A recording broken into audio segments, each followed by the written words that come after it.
Oh my God, did we start? Yup. Oh man, that's embarrassing. I can't believe we role played that 30 minutes and didn't record a single bit of it. And all those I That's all right. know. Well, all those nat 20s too. yeah, well, throw them out, guys. We're starting from scratch again. Oh, yep. We'll take the worlds. We will uncollide them. Uncollide them.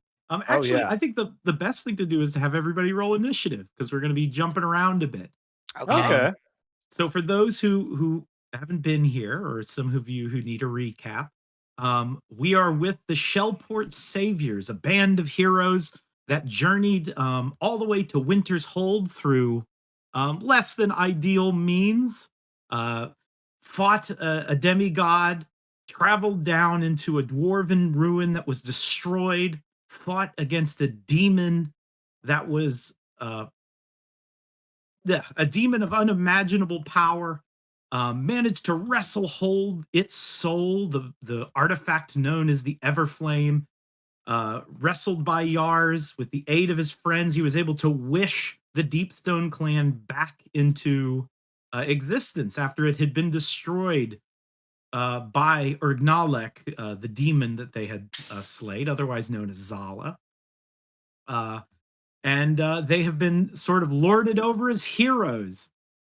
Um, and it has been some time. They have been informed that the teleportation circles haven't been operational for some time.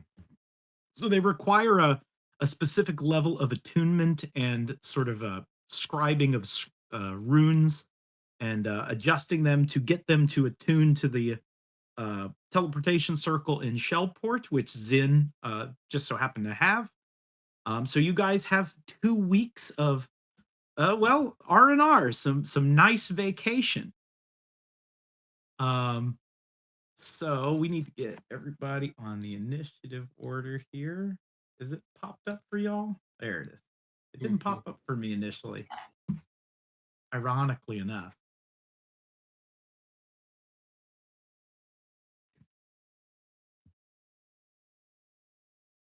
All Did it right. work? Yeah, I got it up. Is it Oh up for man. y'all?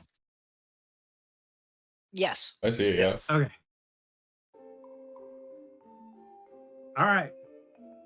Gil, Mhm. where do we find you? What does your little area look like? What have you requested? Gil has requested not a whole lot, just a lot of paper and ink. Okay, And so it's like a real Spartan room. yeah, and just plain Jane, just a table, desk, and a bed. All right.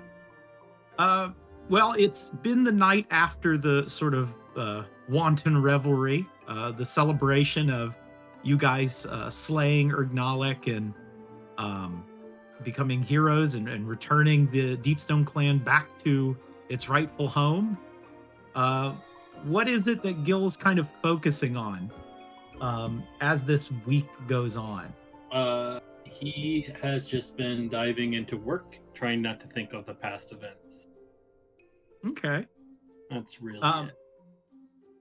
just checking around. I imagine sort of getting acquainted with Dubar. Yeah, Huh? that's really it. All right. You want to keep it minimum is the idea? Yeah, he's not doing a whole lot. Not gonna go look around the dwarf fortress or anything like that. All right. I'll say all of you kind of notice that, yeah, Gil's real focused in his work. Occasionally he'll come out and eat. You know, I imagine you'll see him in the hallway talking with Dubar and fiddling with him a bit. They may have gone off down the tunnels of the keep because, as a reminder, this keep is a large circle. This hallway up here to the north actually connects to different parts of the dwarven keep.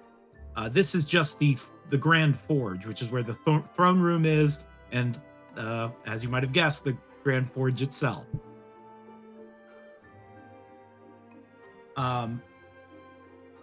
As we hop over to the Count, what does the Count's house, or I guess room, look like? Yeah, the Count's room is just full of, empty liquor bottles. He's Wow. just been drinking, occasionally hanging out with Vinny. You know, got a little sign Just- on the door that says, you know, the core boys only. Core boys only. Yeah, and so it's just been him and Vinny, and occasionally ours just getting trashed. All right. What Have about you- Bingo? Can Bingo come? No, we can't go Bingo's- with Bingo outside of the room. Bingo's it's- never been invited. He just sort of shows up, I imagine. Yeah, Hey, the invite got lost again. Well, he's just been, throwing cigarette butts in the fucking fire outside of his room, just drinking and smoking and hanging out, just Huh? waiting for these teleporting circles. All right. I will say that the while the circles are not operational, basically long distance places like Shellport, some of the other places they're connected to, they do still work to get back up to Winter's Hold, so you guys don't have to take that long ladder climb up. So if there is something you would want to do in the town, you're more than welcome to as well, and that applies to you, Dustin, if you wanted Gil to occasionally go up there. Gotcha. If that's the case, the Count has a bucket of fish again. It's just Another bucket of fish. he just has another bucket of fish, live fish in a bucket in his room. All right, He occasionally eats one. I will give you guys this as a little thing. So while you can buy sort of general goods all around, here is a list of different stores and some of the unique items that they carry. ooh.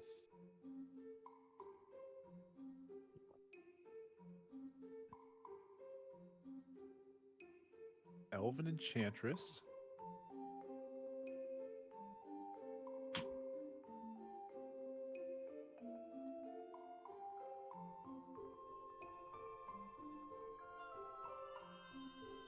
So this guy's not selling knoll fur. He is a knoll selling fur.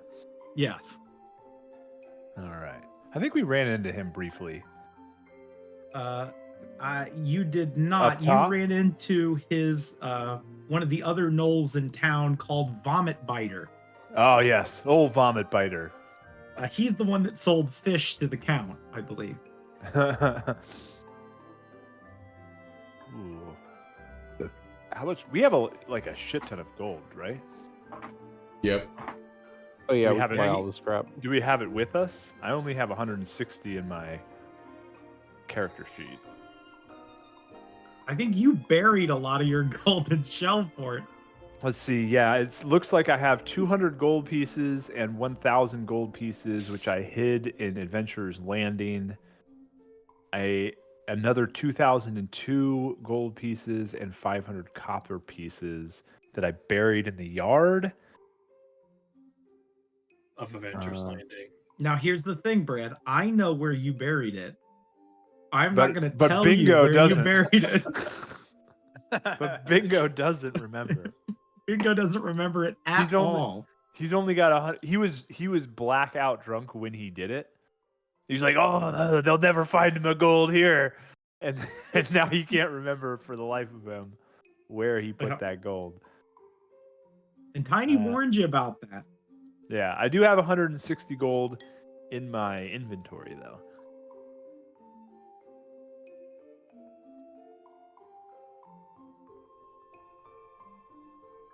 Not enough for that. Advantage on stealth amulet though. So is the Count just going to sort of hang out and drink? Yeah, I think he's also gonna buy some Quicksilver boots. All right. Let me go to that merchants tab.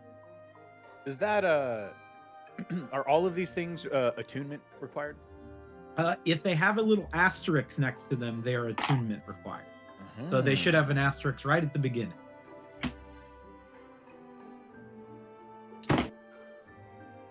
You're going to buy the Quicksilver boots? Yeah. All right. Mira Silverleaf goes, oh, well, that'll be 120 gold, please. Oh well, here you go. Don't spend it all in one place. Oh, don't run into a building. You might die. Oh no! And the count just kind of like runs into the wall as a joke. It sort of takes you aback how like fast the boots make you. It's just fast enough to be like weird, but not fast enough to like make them unwieldy. Perfect. All right, I've redded it out, so we know that that one has been purchased. Some of the other items that may be of note, the Gnarl, the Knoll fur trader, does have something called wolf pelt satchel belts, which allow you to drink a potion as a bonus action, as long as Ooh. it is just for yourself. You can't give someone a potion as a bonus action. Do you have more than one of those or just one of those? He does have more than one of them. Cool. He kind of keeps those in high supply. I'll buy one of those if. Yeah, I'll buy one of those as well. And I actually have a picture. Oh, I don't have a picture of Gnarl. I have a picture of his boss. Gnarl goes to get them. He's the one who makes them. He's talking Knoll, so you guys don't understand him. So the man with him is going to walk up. Hi, I'm Graka.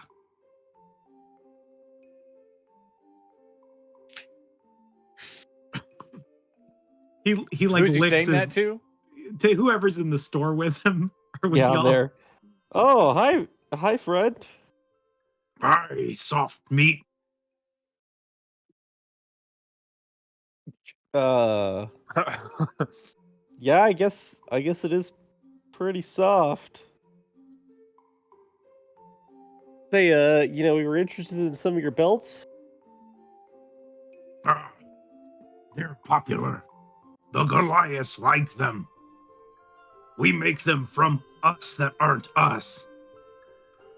Oh. Say, you don't eat any travelers around here, do you? No, we eat fish. Oh, that's good. I guess. We can eat bone with fish. Hey, Bingo, are you technically a fish? I think I'm a mammal. Ah. Ah. Hi, mammal. Hello, are you also a mammal? You look like it. I am Garak. Do you know anything that rhymes with frog? Hog. Ah, Bog. bog. Perfect. Log. I like this guy. Clog. Oh, that applies as well. You've Bog. been here a lot. You buy a lot of fish. Buy fur from us. Counted man.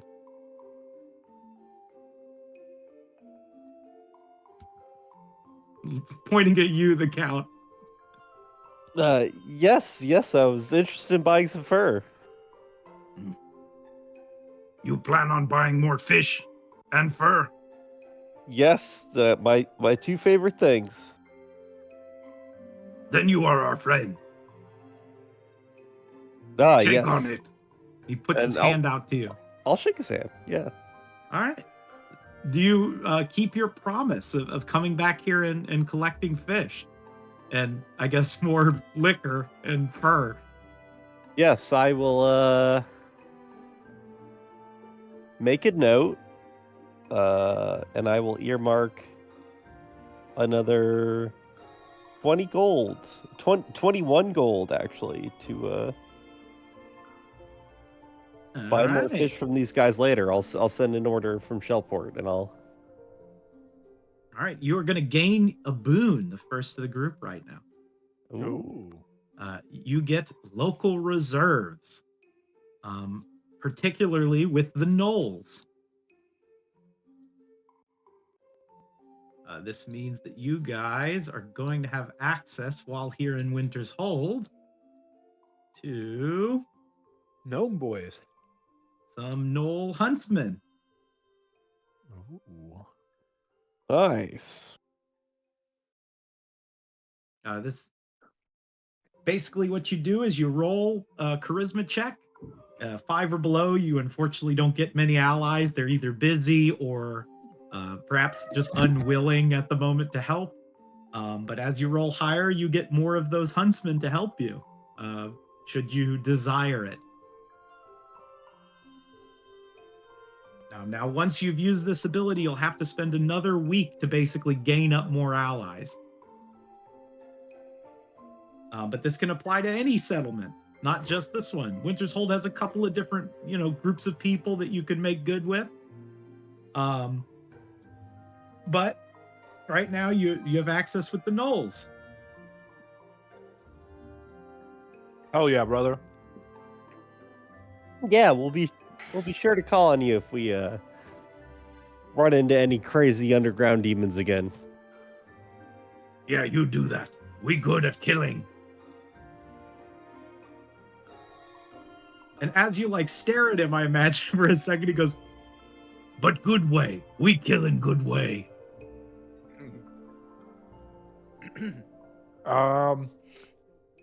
Yeah, us Pound, too. pound it. He puts his fist out. Bingo, What- pound it. Yeah, I'll pound as well. Good. So yeah, just because you're sort of going every couple of days or every day and getting more furs, Bingo's pooping on him or puking on him. The Yeah. count, you're gaining some extra allies.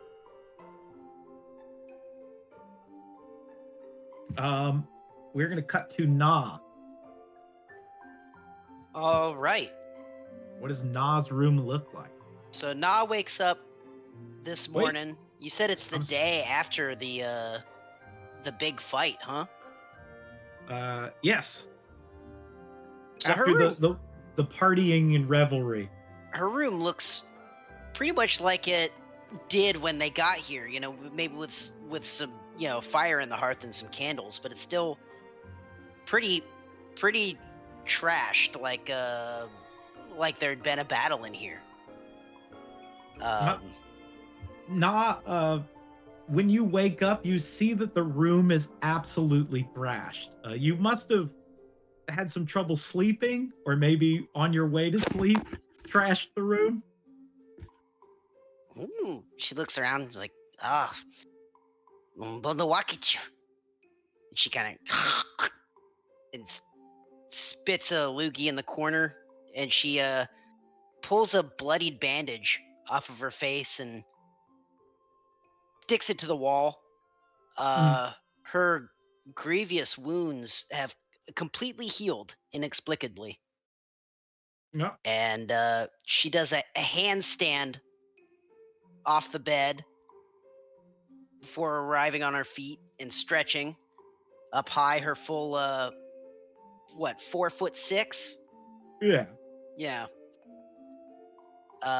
Combs a hand through her wild blonde hair, which does nothing to straighten it, and puts on her day dress, just a daisy yellow dress with white flowers around the cuffs and rims, Uh, and starts to leave her room. Before she does, she grabs the Sereth greatsword, which was kind of handed down to her from Marine. Mhm. And she kind of looks at it and holds it up next to her, and it is about 6 feet long. Oh, wow. So she has a good long think about it, and she's noticed that the dwarves and the dwarven warriors in the fortress tend to use weapons that seem a little bit oversized. Yes, they're very fond of oversized weapons. So she's going to try and locate a weapons master to maybe teach her a little bit more about the sword. Because All right, so- honestly, she doesn't remember the majority of fights she's been in. All right. So you begin sort of traveling around trying to find you're looking for a weapons trainer, not a blacksmith, right? Yes. All right. I guess. Okay. We're doing a lot of sort of narrative, like off the cuff thinking on this. That's What okay. is it that Na wants to learn? Does she want to learn how to be more finesse-able with this sort of big sword? Have an easier time swinging it around, or Yeah, is I she think looking for she somebody to wants. help learn how to crush stuff better? I think she kind of wants to learn more of the finesse of it. She's trained a lot with Baps, and she knows some basic forms, but I don't know. For some reason, she keeps getting into scrapes, but doesn't remember them. It's not. She feels like she just isn't experienced enough. All right. So yeah, Um, she's gonna try and learn some sword forms. Hold on. Let me just make this handout really quick. Got an idea.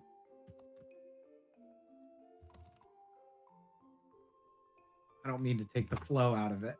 Oh, no worries. Na's over here. She decides. She looks around and sees that no one is looking, so she picks her nose stealthily.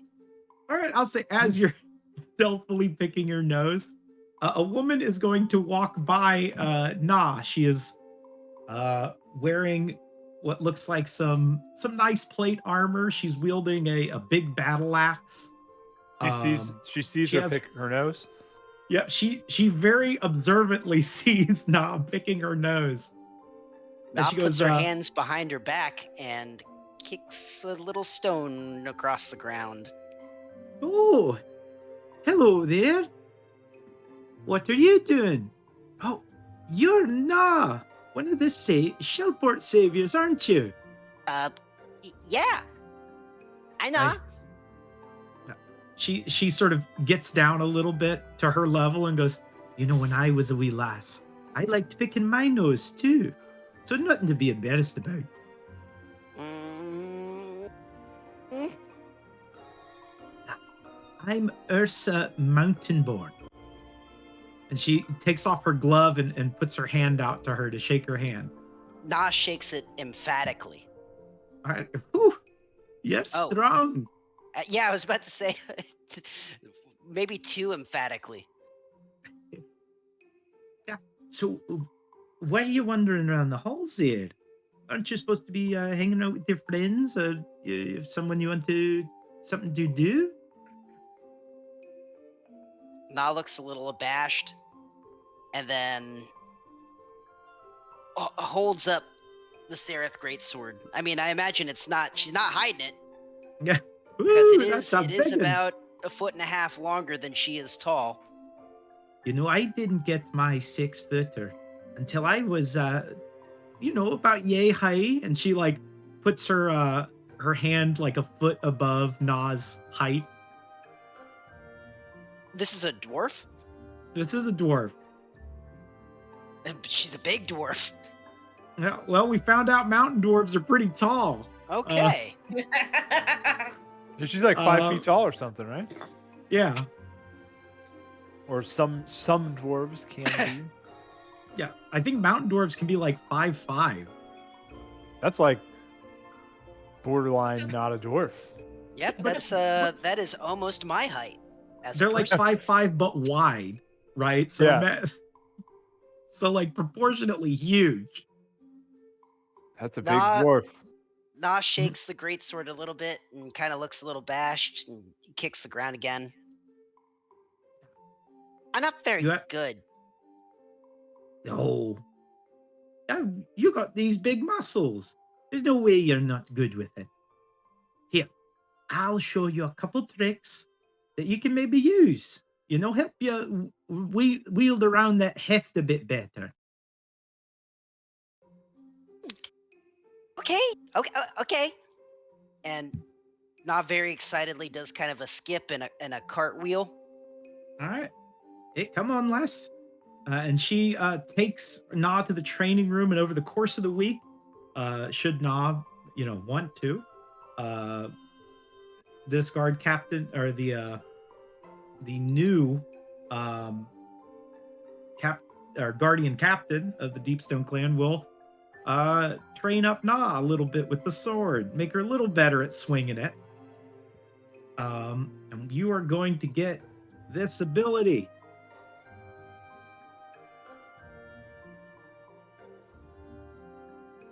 You got to lean into it. Let the weight of the blade do all the work.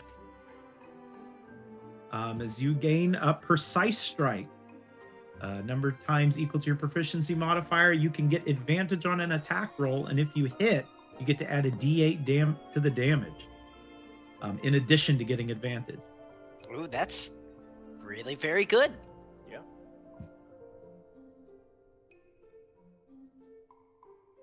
You can't swing all reckless like that. You'll get yourself hurt.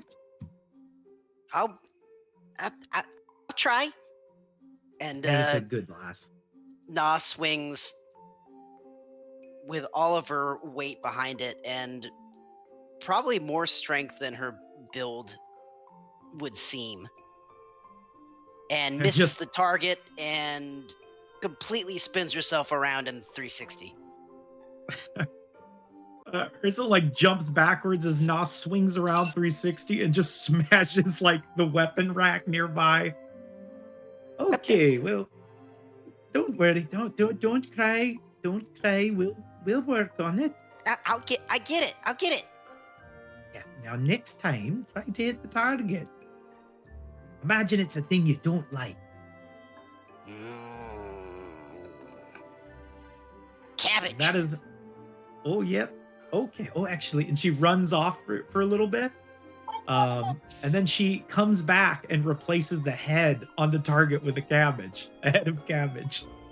Na gets it in one. The next strike. You did it. We're gonna, for the course of the week, basically she sort of takes Na aside and helps her practice. All right. All right, Vinny. All right. I'm not muted in the wrong place, right? Okay, good. Now, We can hear you. Yeah, so what is it? I guess initially, well, I guess let me make sure I've got some purchase stuff. Are there multiple crystal vial of moonlight elixirs? yes, there's multiple of them. Is that limited stock, or am I just able to go ham on it? You can go ham on it if you want. Okay, I'm just gonna get 4 then. All right. Like, thank you. Yeah, don't mention Says it. Leona. And so You sure you don't? Oh, hold on. Here. yeah. And she puts like this, like weird crystal in with your bag, or with your vial, your elixirs. It Whoa, like what is that? gets rid of all the nasty, mojo you got around you. I feel like I can see something just right there on your shoulder. Is she fucking talking about me, Vinny? Vinny like It's like mutters to bad himself. mojo.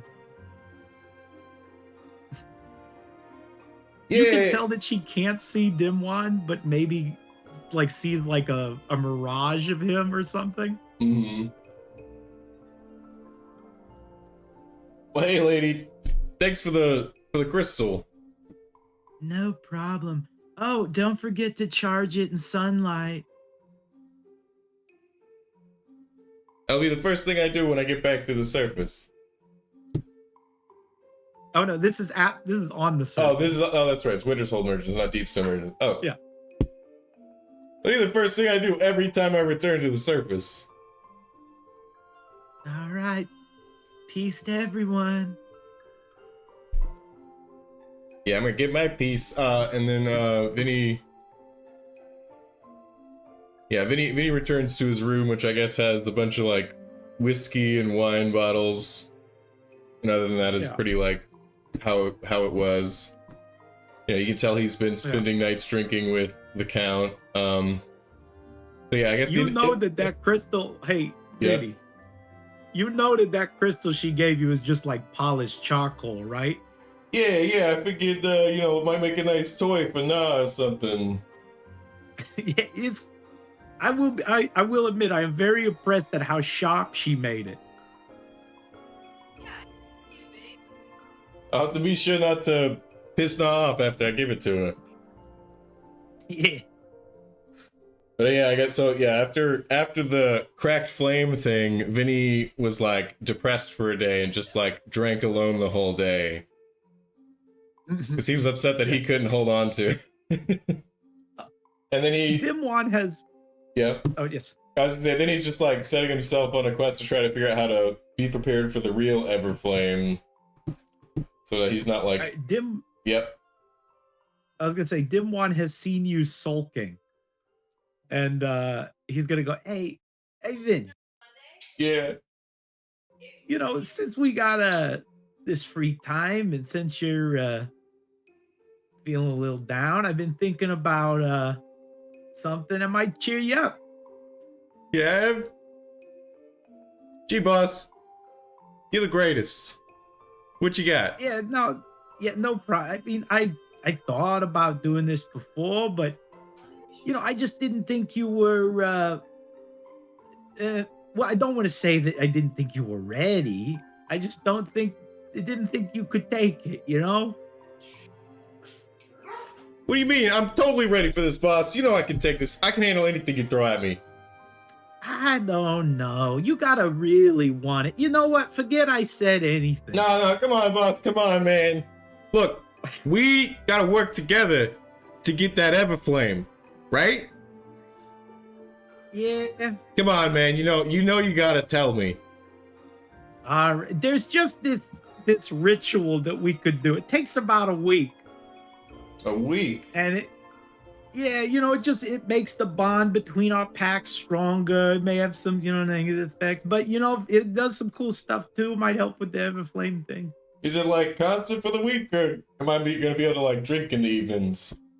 No, you can drink in the evenings now. Perfect. I'm not gonna sit here and go full ham with it. All right, I'm in.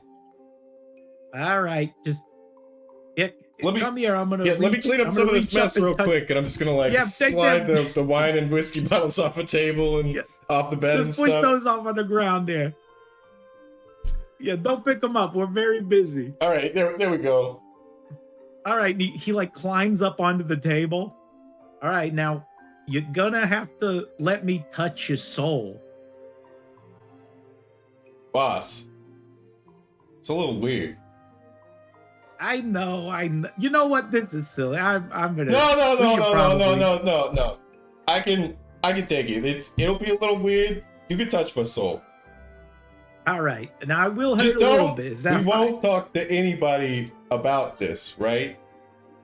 No. Okay. And by the way, Vinny, you could put your shirt on. Oh. You don't have to take your shirt off when we do Sorry, this. I don't know how this works. I figured if I at least get comfortable, it might help. That's fine. All right, here I go. And he reaches over, and Vinny, you like feel the most agonizing pain. It is like hellfire surging into your very veins and blood. It is burning you from the inside out. This horrific attunement. And it goes on for quite some time, about 30 minutes before you collapse to the ground.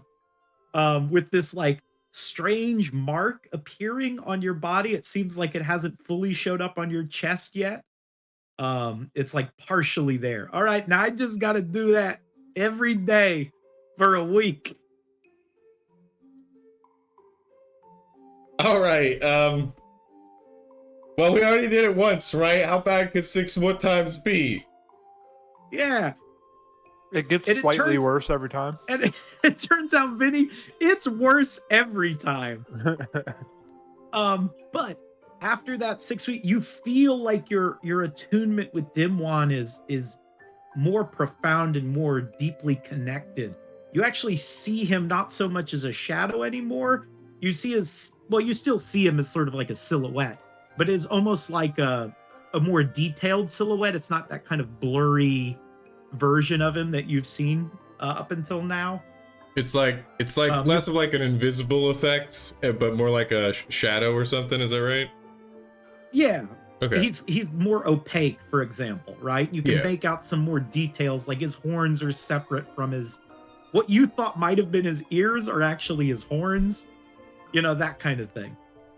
Oh, boss, but you look a little bit different than I thought. But hey, yeah, it looks good. Look fucking good. Yeah. Thank you.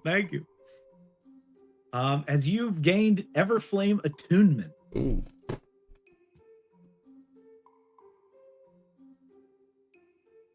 Now we can Oh, find that fucking thing. nice. Ooh. Do I have to actively scry to know if it's within 1,000 miles of me, or do I just like kind of know? Oh, it says cast The scrying. moment Never mind. you're I within see. 1,000 miles, you'll just know. Okay, and I'm not within 1,000 miles currently, I assume. Yes, Okay. the scrying thing is separate. Okay. You can just attempt to do it. However, when you attempt to do it right now, it does not seem to work. Okay. It is being blocked in some way.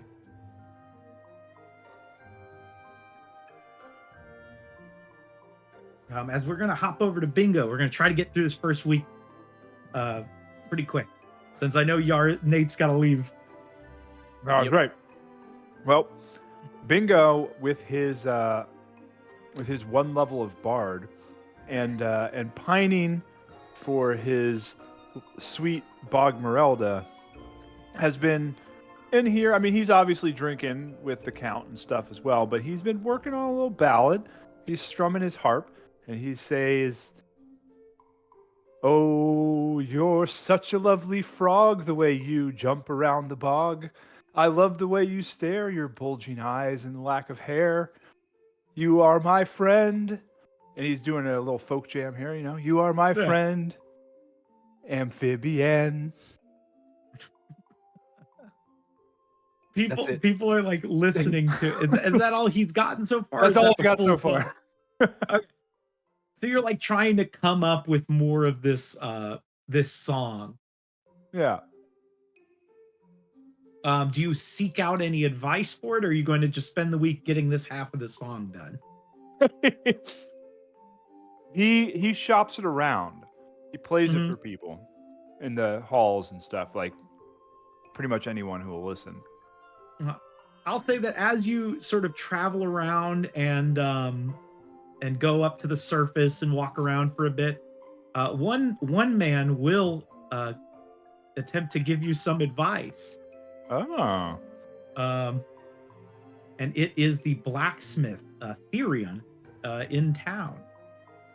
Therion Stonehoof. He is an interesting looking minotaur because he is more man than bull. Oh man. He's a shaven minotaur. Yeah. He goes, well, I like it, but if you ask me, I would maybe not say friend when you're talking about your loved one. You know, But it it's a rhymes with deeper- amphibian. That may be true, but other things rhyme with amphibian. Well, what do you got for me? What do you think? Dribian. I don't know if that's a word. I knew a guy named Dribian. Is that Sylvan for pig fucker? No, that's hobo. Ah, okay. Dribian. What about Stygian? Stygian is good. We're stretching the rhyme, but She wouldn't happen to be called Vivian. no, but that might be her middle name. I never asked. It's You're- possible. Hold on, are you married to this woman? Yeah. You didn't even know her middle name? No, it was sort of like an arranged marriage. I saved her tribe from a dragon, and then her husband, I'm her husband. Her father offered me her hand in marriage. She's a frog. And listen, there's nothing wrong with that. No. They're amphibians. Amphibian, eh? Could you say something like your love would banish all oblivion? Oh, yeah, I could probably work that in there. Yeah, see? Now you got Oblivion, it. Oblivion, amphibian. Yeah, there's something there. All right, as you actually make a charisma check for me. We're gonna see Alright. how good this turns out. Charisma. Just there it is. 8. Really? You don't quite get the performance down. Like, you got the opening sort of ballad, but the rest of it isn't quite formed yet during this week. However, do you have expertise in performance? I have. Let me see what I have expertise in. I have expertise in deception and sleight of hand and stealth. Well, now you have it in performance. Oh man. That's my boon. Yep, as you are practicing more and more to try and get this song down. Now we have 2 weeks, so you can try again next week. Bacterium. You'll get it one of these days. Marine. Quick thing. Are we doing 1 week or 2 weeks? We're doing 1 week. We're doing week 1. Okay. In week 1, Marine has stippled a very strict schedule for herself to keep a routine. And the first thing she's going to be doing each day of the week is working out in the sense of training, and she is specifically training for how to intercept attacks and how to block attacks with get better with her shield. Mm-hmm. She's requested books on the Wandering Gods, focusing mostly on Calica, accounts of the Sea Dwarves, and of curses, rituals, and theories of long-forgotten spells. All right, now, during this week, which one are you going to prioritize the most out of those 3 things? Your training, your more sort of bookedness, or, occult stuff? More occult stuff. Training is going to be at the bottom, focusing on the occult stuff and research on Calica. All right. Well, we'll say that's something that will take you throughout the whole week to do. As you are sort of learning more and more, you're finding quite a lot about Calica. It seems like the Deepstone dwarves have a lot of books on her because they were closely connected with the Holder Hex, who were both of them were connected with the Sea Dwarves. They were all very fascinated with them. And Calica is obviously very closely connected with those things. And it is in that sort of booked reading, you are going to find out that there is a part of the tunnel, the Deepstone tunnels, where they have some religious sites, and one of them is for Calica. It's an older site. It hasn't been used. You probably heard it offhand from one of the other dwarves. But it is quite the trek to get there. So you feel like you can't get to it this week, but you might be able to get to it next week. All right, then at the tail end of the week, the goal is to prepare to make the trek out there by myself. All right, sort of prepping up.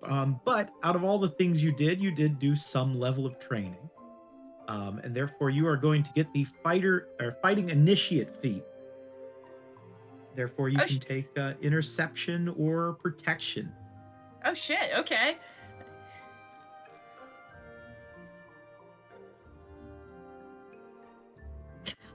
That's exactly what it is. Vinny. Oh. He took it away. I didn't get the gift right. Yars wakes up after a night of revelry. There's a gigantic half-eaten ham on the table over there, and he's still full from it. And next to it is a full eaten ham. is it totally just the ham bone left? Yeah. And he's like, "Yeah, I don't need breakfast." And he goes over to the he's a big fan of the forge, and he goes over, walks down the way to Theron's stone hoof, and opens the door, and he's like, "Mr. Blacksmith, let me see your wares if you don't mind." Theron the- Stonehoof. Oh, yes. In Winter's Hold, or are you checking the Dwarven Forge? Ooh, I guess one of I them is got in the town up above, and the other one is in town, or in the dungeon, or not the dungeon, the keep. the half-orc weapons master. Yeah. I see. So Theron is the Minotaur blacksmith. Mhm. Then there is Thorgar, who is the half-orc weapons master. And then in the keep itself is the current forge master, Gaia Goldenshield, having replaced Oban Kilnkeeper, the man who caused much of the bad stuff that happened. All right, let's see. I think he's well. He's gonna go to. I guess he's gonna shop around.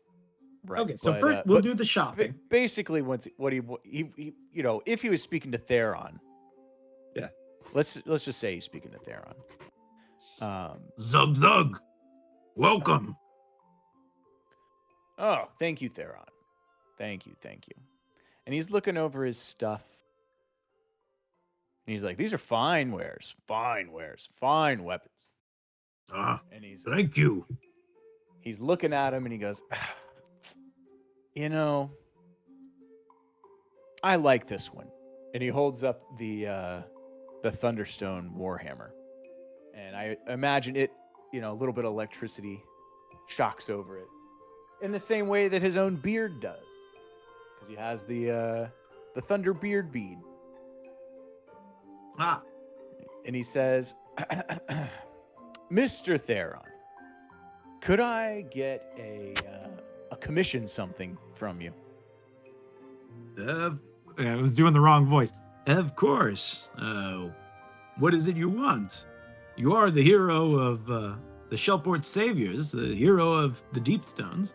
Oh, he's trying to be more humble. He goes, "Oh, no, I'm merely one of them.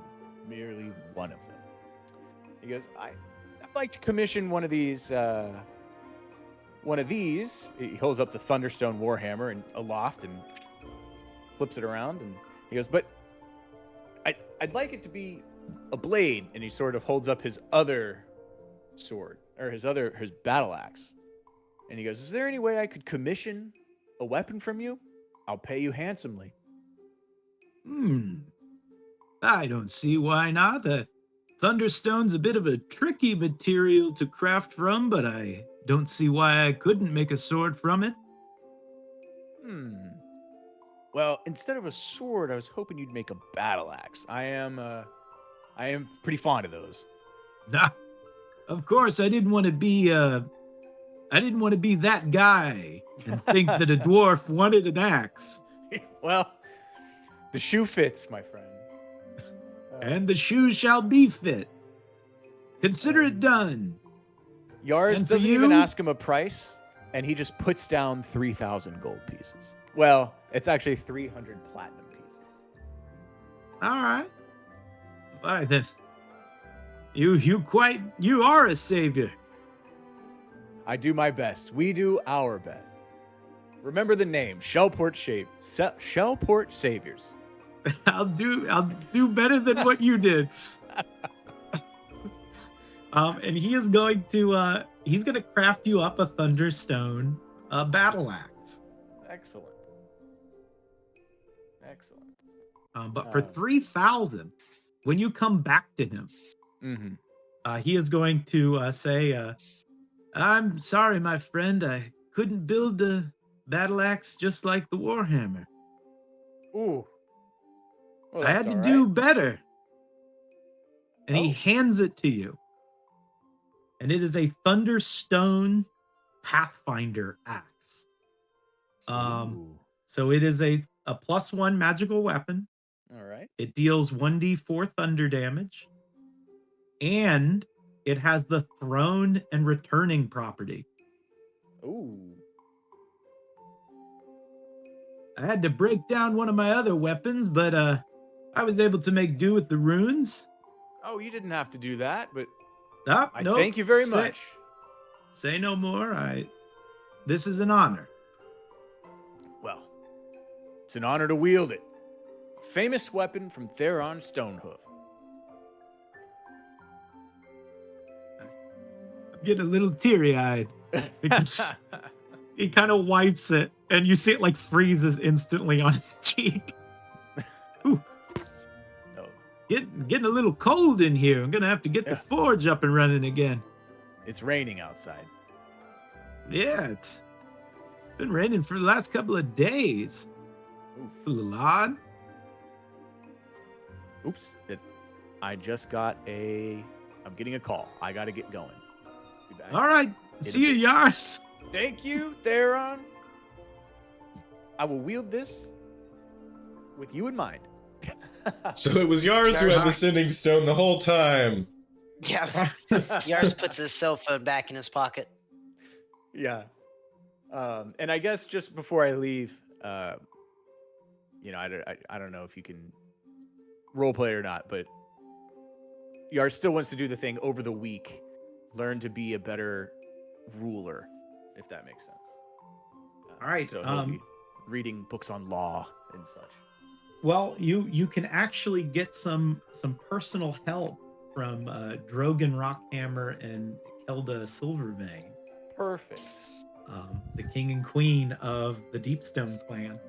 And they will aid you, Yars, and I'm going to give you the boon right now so you can have some time to mule over it.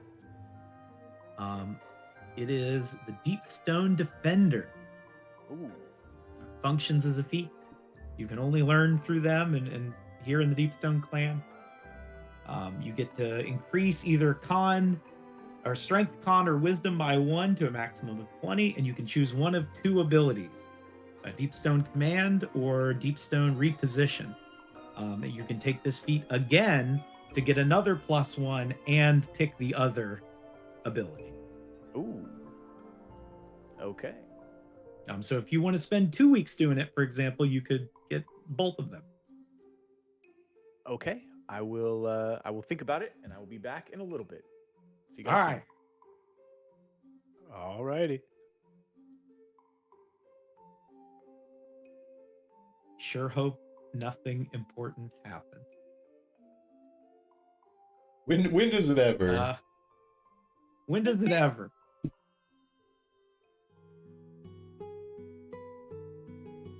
Actually, we're gonna use. Yeah, look, we defeated all the evil so that nothing else would happen, okay? All right. No, don't play different music. Give me You a know sec. what? With Yars leaving, and now's a great time to hear a message from our sponsor. Display. Display. Not audible. Think Raid Shadow Legends. do you have any favorite franchises and series? Boy, do you need a metal plate on your wall that is attached to adhesive magnets. Display, guys. Use our code. we get one additional viewer during this, and they just type, "This is an NOA. Please stop saying you're sponsored by us." We are so bad. We got -1 sponsor. Negative. We dropped- actually Hey, that's owe an them money. accomplishment. Yeah. We got dropped by a sponsor we didn't even have. Shh, guys, don't tell them. Maybe they'll pay us still. Retroactively sponsor us. We'll just send them an invoice and see what happens. Just keep sending them invoices. Ah, that's a good idea. Actually, I bet if you just sent invoices to like large companies, that like some of them might just pay you because they like there's a large bureaucracy and they don't know. A guy did that with Amazon. At which point does it become fraud, though? When you get over, I think $700 or $1,000. Oh, okay. And before that, it's It's just not fraud if you say you're a consultation guy and you send them consultation papers and then tell them that they have to pay you for it.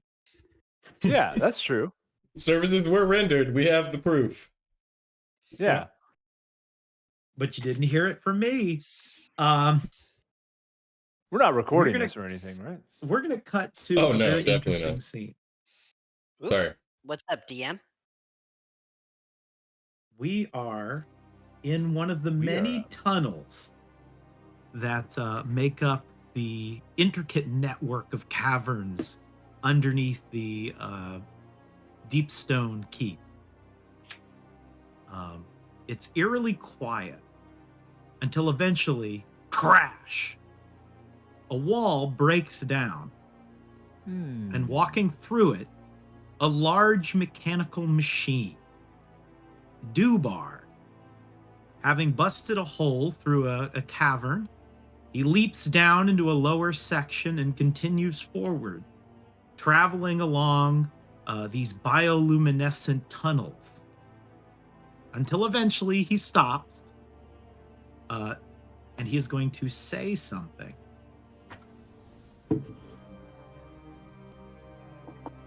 Pilot Gill, we are at the location.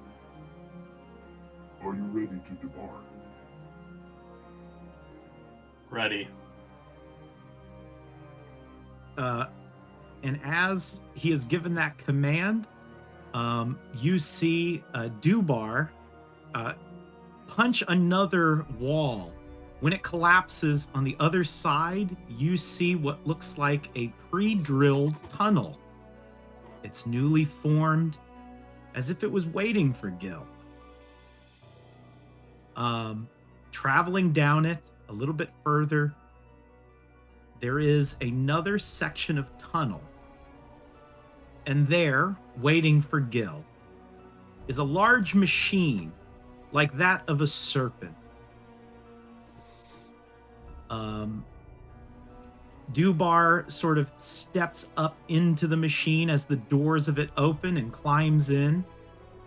When he does, Dubar will sort of settle in, open the cockpit, and waiting for Gil outside is a woman. She has blonde hair. It's cut short. She has rather a piercing look in her eye as she sees Gil. Gives a polite bow, and then says, "Gil, I've heard a lot about you." Uh-oh. Gil will hop out. Gil does not have his hat on. His hair is all down, and he's taking out a cigar and lighting it up. Ina Martoon, it is a pleasure. We have much to discuss on the way back. I am Yes. absolutely fascinated with some of your designs. 87 has been very enlightening. What about 88? He was with 87. Unfortunately, he's gone missing. That one's a resourceful one. There's more to I'm be sure- found. And there's more to design. I can't wait to talk to you about the project. You have my complete and utter attention with this. She gives a sort of smile and gently touches Gil on his shoulder, and then gestures to the to what looks like some screen. And when it does, the door of that serpent closes. The sound of fire burning behind it as this train leaves back to Talonbride. And Hot Gil is damn. gone. Dang. Bye, buddy. Captain Gill. Ooh, mysterious. Whoa. Now, speaking of other characters, though, we do have another one to introduce. Oh. Where does what's your character's name? Or your new one? Brom. Brom. Oh, Brom? does This he have a weird looking token? guy? Yeah. That this yeah, guy? he's just weird looking. You're getting the I see. token out. Who's this Alright. guy? Is that him? No, that's Who's that's that? deep. Some putts. Deepstone guy. I just That's put it on the Grim map. Grimgor. Grimgor. Okay, yeah. Oh, that was the guy on the bridge. Yeah. We had to beat him to who's- death with his own shoes. Sorry. Whose door do you go to, Brom? Let's go down the cert here. Marine, there's a boop, boop, boop. I'm expecting it to be more books, so I'm just gonna be like reading a book and just opening the door. I'm not even looking, and I'm just kind of like holding my hand out like to like try to grab the book, and I'm not looking up. So like what? I'm expecting dwarf height. So like what am I reaching out towards? You're reaching out, and the hand will shake your hand, and it's a massive woolly hand as you look up, and you see he's bending down in the tunnel. He's almost 8 feet tall, but it's a giant woolly mammoth, Loxodon. Are you all using white. are you using your trunk, or are you using like a hand? Hand. Come on. Okay. You should use your trunk. You are not a dwarf. No. That's I would be worried if you thought I was. I would. Am I seeing this correct? And Marine's gonna like look down the hallway, not really seeing. Do you need directions to somewhere, dear? Doing here. Give me lines. Oh. Lines. You see, obviously, a Brom. Brom is a Alexodon, which is an elf, or not an elf, an elephant race. However, he is a unique one in that he is a mammoth. So he's furry and like quite rotund, right? This Yep. big, just elephant man. And Brom, you had journeyed here because I believe you are a diviner or a divinator of some kind, right? Oh yeah, he's a Circle of the Stars druid. Yes, the stars have sort of aligned, told you to come here where a great demon was fell, but an even greater threat is forming. You've come here to not only give your aid, but to give a bit of warning to this great threat. The very elements of nature stand to fight each other. That is the sort of prophecy that you have been given. He would look at it. This is gonna sound crazy, but I have been reading the stars, and I'm seeing that Mars is extremely bright, and there's a demon that was recently fell here. No one in town remembers the demon, right? No, they do not know the demon. There They was know a there was a demon. There was a demon fight that happened, but according to what I've been reading, there's something even darker coming up on the horizon, and I want to do my part to help stop it. And you guys are the heroes of this place, and I feel like I would like to help you guys prevent the next calamity. I like this idea of Brom going up to a hero group and being like, "May I? I'm joining you." I would like to join you. I mean, I feel as if, well, the past couple of days we've just sort of been resting. I don't know when we're picking back up again, but I'm not entirely I'm not the leader. Yes, there was a demon that fell here. Oh my word! Hang on one second. I like this idea that Brom is just like kind of forcing his way into the group. I don't know. You know, what room shall I stay in? Like, I would like to help. Now that I am a member of your, well, because okay, so let's get something Adventuring established here. party. So Brahm, via destiny, does he believe that he is going to be a member of the party? Like, because to me that kind of explains that level of like, I am Brahm going is to be in seeing- the party.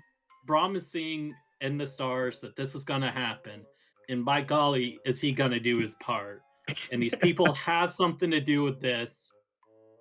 He doesn't understand what they do, but he's gonna join them by God, even if he has to follow them. I love it. If- He just believes that no matter what they say, he will be a member of this party. Right. Some way, even if he has to follow them for a month, they'll get in a fight. He'll be there. He'll heal them up, and they'll accept him then.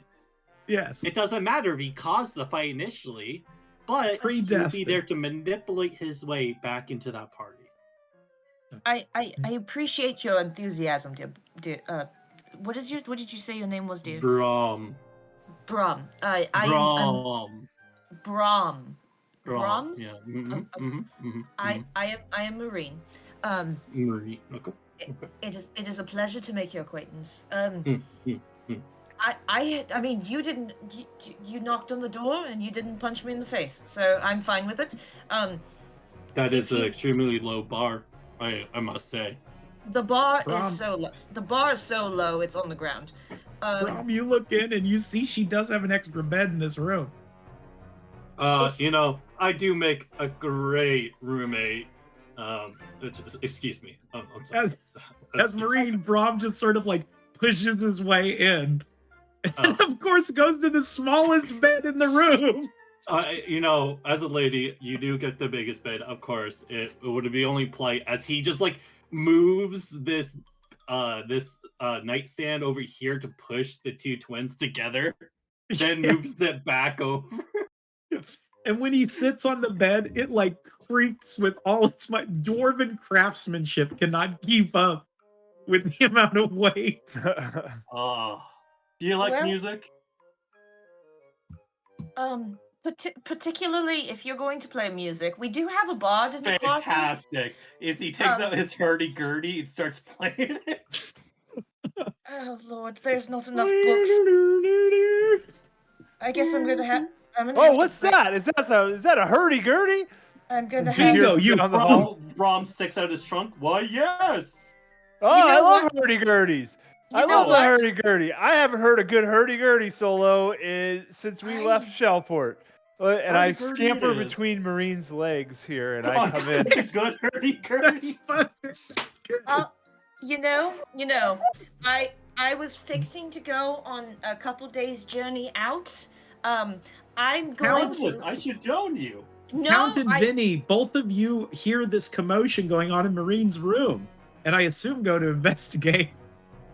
Marine's you- gonna like grab a bag and just start putting like a couple of books in there, and A is party going should to. never Hey, are y'all travel trying to alone. have a Very party good. without me and the count? You know, we're the official like party chair people, like the MCs, masters of ceremonies, and all that. You know. Oh, do you have a master of a hurdy-gurdy? As he's still Vincent. playing that tune. Vinny, please. I Wait, just want to wait. research- Let him play. Can you pop? Let him Can you play. Marine, your room is getting like more and more tight as more people keep getting their way in. All Yeah. right, Nah hears am- all this noise. I'm grabbing all my books that I need, and I am walking out of the room. It's a pleasure. Hey, hey, Marine. I have somewhere I have to be. All Marine, right. you go to leave, but Nah just walks up in front of the door. Lily pad on your doorstep. Yeah. Big smile on your face. Nah, you picked, Yeah. Nah, you picked up 2 pot lids. Hey, we're doing a hurdy. And We're doing a she- frog ballad. She's out there. She hears the music and she has the 2 pot lids, and you know she is a percussionist by nature. That's Marine true. opens the door to leave, and the 2 pot lids Dang. crash in front of her face and reverberate. Love it. Band. Band. Yes, band Band. sounds better in the room. I can Marine hear it. sees. I'm sorry. Go ahead. I can hear it better outside of the room. What if you and I switched places? This way you could be band next to band members. Well, I'm banned. Yes. I used to be Oh. banned from Marine's room, but apparently I'm allowed back in by myself again. That looks a little bit sad. Hey. That looks a As- little bit sad for being banned from the room. No, not banned from the. No, not. But then no, she sees in the room. Hey You guys, I found my Wristband in the tambourine. And Vinny starts banging his masterwork tambourine. Yeah. Marine's gonna walk past Na and push Na into the room. the If boss. only, if only we had those bears. As this goes on. Oh yeah, we used Bears. to know a couple of banjo bears. Oh man. That's They not could really fantastic. jam.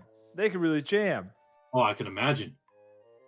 Na A will day- drop the pot lids, seeing the mammoth man, and point, lost for words for half a second, before breaking down into laughter and curling into a ball on the floor. See, she's enjoying it. What? Nose too big.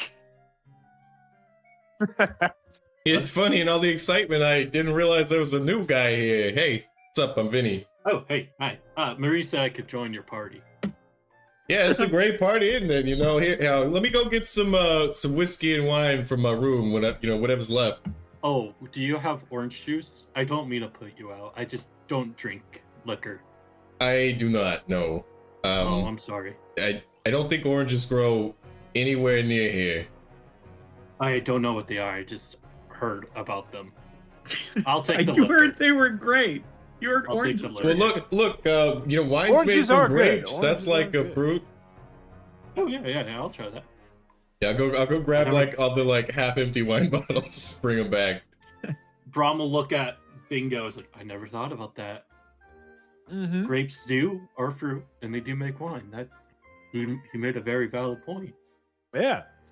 Mm, I mm, mean, he's mm. like kind of like our intellectual leader. Oh, he Yeah. does seem the type. People count on me to come up with very intelligent plans. He dressed spiffy. He does dress very spiffy. Oh, thank you, Na. Oh, by the way, Na, I forgot to give you this. And Vinny's gonna hand her the, like, crystal thing that the potion shop lady gave him. Yeah, it's a nice little toy. Like, if you hold it up to the light, you'll see a rainbow. Oh, Be careful, it's a little sharp. thanks. And she's gonna run off with it, waving it around. Perfect. Nate, you're back. I am back. You did miss one important thing. You literally left right as I was about to do it because it got the Gil's turn. An Oliphant has joined the party. Yes, Gil has left. He took Dubar, went down into a deep tunnel, and was picked up by Eden Martoon, who was waiting for him. They apparently have much to discuss and design. And Gil has left the Shellport Saviors. Well, dang it. But now we have Brahm, who is a Lexodon, which is an elf, or no, I keep saying elf, elephant race, except he is a mammoth, like a mammoth Lexodon. And Yars will hear them just blasting hurdy-gurdies and noise down the hallway. Well, Yars goes on down there to check it out. Oh, and Data. What is the Count gonna go check it out too? Or did Data walk away? Is he He muted? might have walked away. Or he's muted. I think he might be muted. Yeah. Data.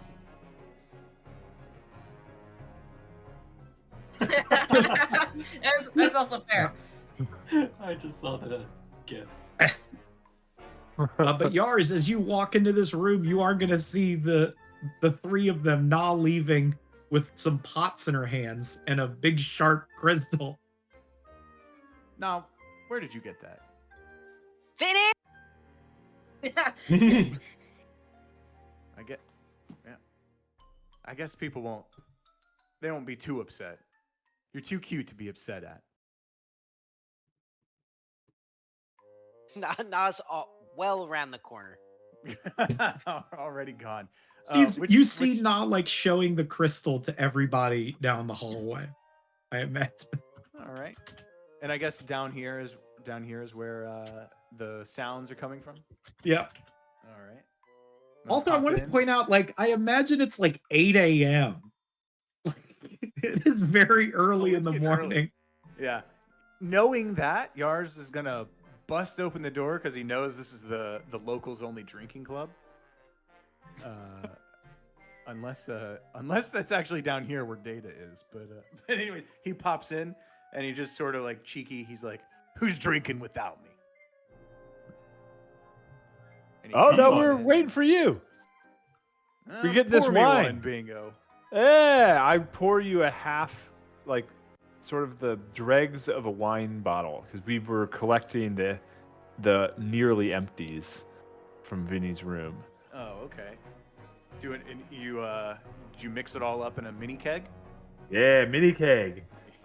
Yeah. All different types of wine in the mini keg. Tastes like a The like red a blend. cousin of mine. Hey, how about a toast for our favorite dwarf? You know, to you, our favorite dwarf. me. Yeah. We would never drink without you, or else we would barf. Yeah. Elephant Man, this is our favorite dwarf. He's now my favorite dwarf. How do you do, Yes. Elephant I am Braum. Man? He extends his hand for a handshake. Braum will do the same. Now, talk to me about describe your hand for me. Is it like more or less like a human hand, or is it like an elephant's flat and nubby? I imagine it's more like a it's it's like flat nubby, but he does have the 5 fingers, but they're like big old sausages type deal. Sure. So would a fist bump be better, or a high Fist five? bump. Either one would work. Okay. Braum will do either. I give you a high five. Braum will Here's high a- five. Here's a picture of Alaxodon if you need Yeah. reference. Oh yeah. I feel like this guy looks distinctly less goofball-y though. Yeah. All right, Here, all here. right. I found a mammoth-looking one. Yeah, this is the one I'm using Oh. for the token. There it is. Okay. Is that Andre the Giant? Yeah, that's Andre the Giant. I saw that hand in that first image. Was like, that's Andre's hand. I knew it. Yeah. Did you guys know that Andre the Giant died the same year that Ariella Grande was born? Do you think We he lost something reincarnated? pure and good. Yes. He reincarnated into a small Spanish girl. Yes. It was his dream. Good on him. All right. Braum will look at Yars and go, I have been welcomed to the party. Oh, really? What? Yes. Are we gonna call you a Shellport Savior as well now? I guess. Oh, I haven't saved anyone from Shellport yet. Yeah, that's true. Well, welcome aboard. Thank you. Yars Thank is in you. too good a mood to be. He's in too good a mood, but he does look down at his off a church ring. Sort of remembers Yoko a bit, and then yeah, he's like welcome aboard. Has a drink. 8 a.m. starts going hard. Ooh. All right. Is Data, are you there?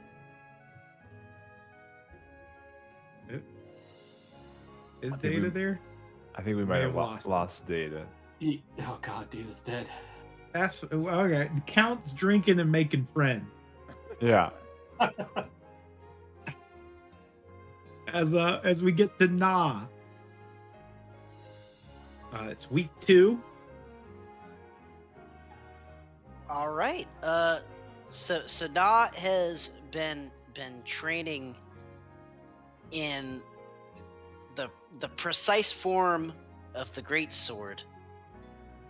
And this whole time, she's been around all these giant statues, and at the start of week 2, she'll point to one of them and be like, "Cap Mercer, Oh, yes? how do?" And she'll point to the statue. How do you... Oh, are you looking to learn how to carve? She shakes her head emphatically. It's nice. Oh, yes, very nice. You wouldn't happen to know who this is? And she, like, gestures towards the statue. Is you? No, I can't grow a beard quite like that. That's a Me Durden neither. Deep. That's Durden Deephammer. He's the first one, the one who founded the Deepstone Keep. Ah.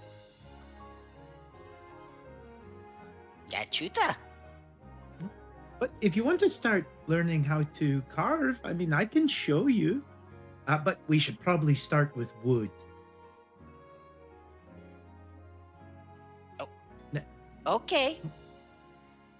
See, we start with wood instead of rock, because rock is as hard and as tough as it is. It's a bit delicate. You need to have a finer touch to it. Get used to wood first. Plus, you can pick up wood anywhere, which means you can practice it anywhere. Nash shakes her head emphatically, and her hair just kind of puffs up. She smiles and like scruffs the top of Na's head. All right, let's get you a wood and some knife. Or knife and some wood. Or, you know what I mean. Yeah, you know what you're doing? Of course. Okay. Well, she's gonna lead Na away, grabbing some logs that they use here in the fire, and getting her a whittling knife. And is going to teach Na how to whittle. Yeah, Na spends the week learning the fundamentals and going through many prototypes, working on a particular project that she has in mind. All right. Well, then I will say that Na will get proficiency in carpentry, or carpentry tools. All right.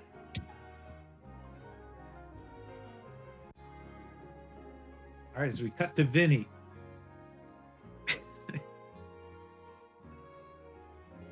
Vinny, what are you doing week 2?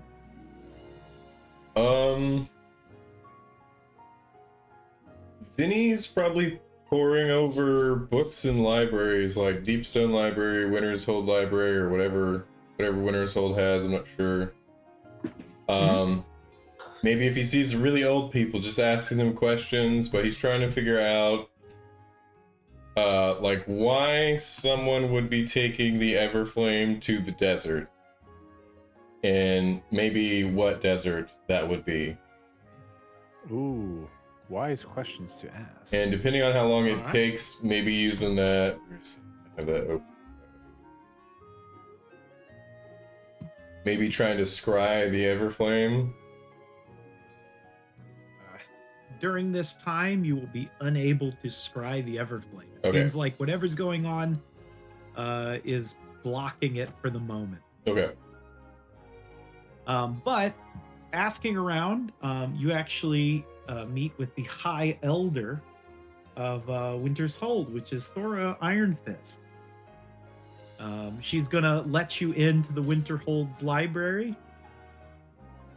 We totally didn't steal a shield or anything from her, right? No, you did attempt to steal it, if I'm not mistaken. No, I don't think I had any part in that. That was a coworker of mine, Bingo, I'm pretty sure. She gives a soft laugh and pats you. It's fine. It's fine. Here, we can even go up to But either way, I'm very grateful for the access to library. It's fine. You are heroes. You saved the town and brought back to us the Deepstone clan, and we are forever grateful. The library is here. Something you will notice is that to get up to the surface, and it's something I forgot to mention initially, was when you guys step on the circle, you appear around this fire here. It seems like the circle was underneath this bonfire. The winter table hold. Hmm? Oh, I was making a bad Elden Ring joke. Yeah. And this is the library down here. Here, well, click. Investigating. Where is it? I don't think the, it shift clicked for me. Oh, did it not? Here, hold on. Is There it we this go. thing? Okay, cool. There we go. There we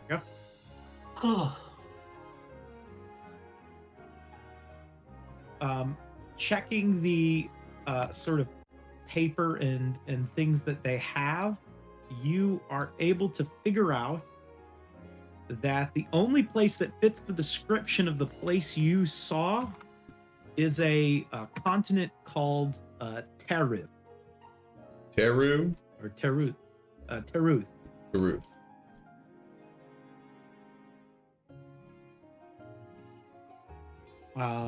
Which is a large desert-like continent that sort of sits almost circling the globe, but it obviously sinks a bit here and there. It seems like some of it is lower than sea level and some of it is above.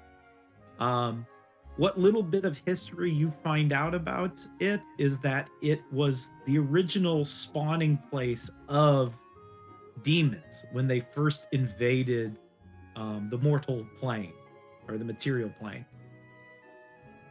Hence its desert-like appearance. It seems like no life can really grow on there efficiently. And then the other bit of information you find is that it is the origin of tieflings. Okay. The best that you find is, let me. Maybe we'll meet a tiefling. This is actually a map of it that you find in the library.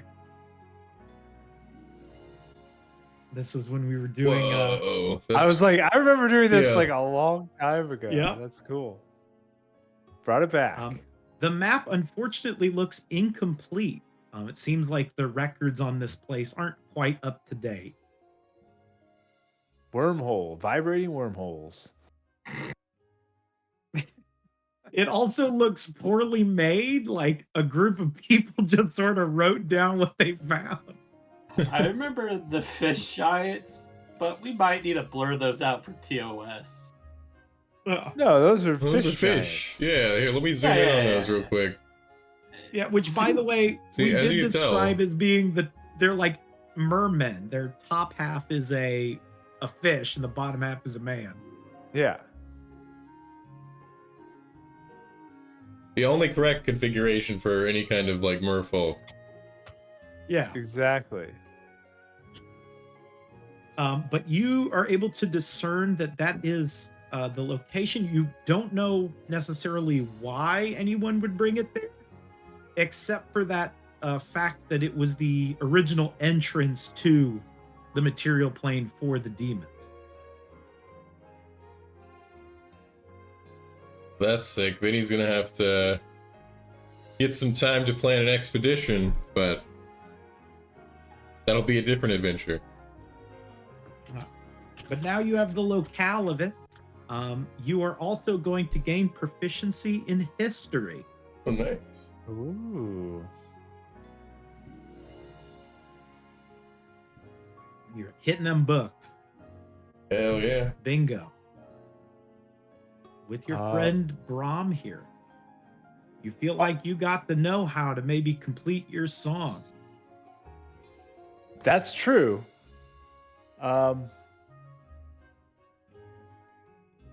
Is there any gambling facilities? The dwarves gamble a bit. Winter's Hold has a couple of gambling places. I would like to have a drunken gambling night sometime during week 2. All right. How big Um, do they allow the pools to get? They don't get very big, I don't imagine.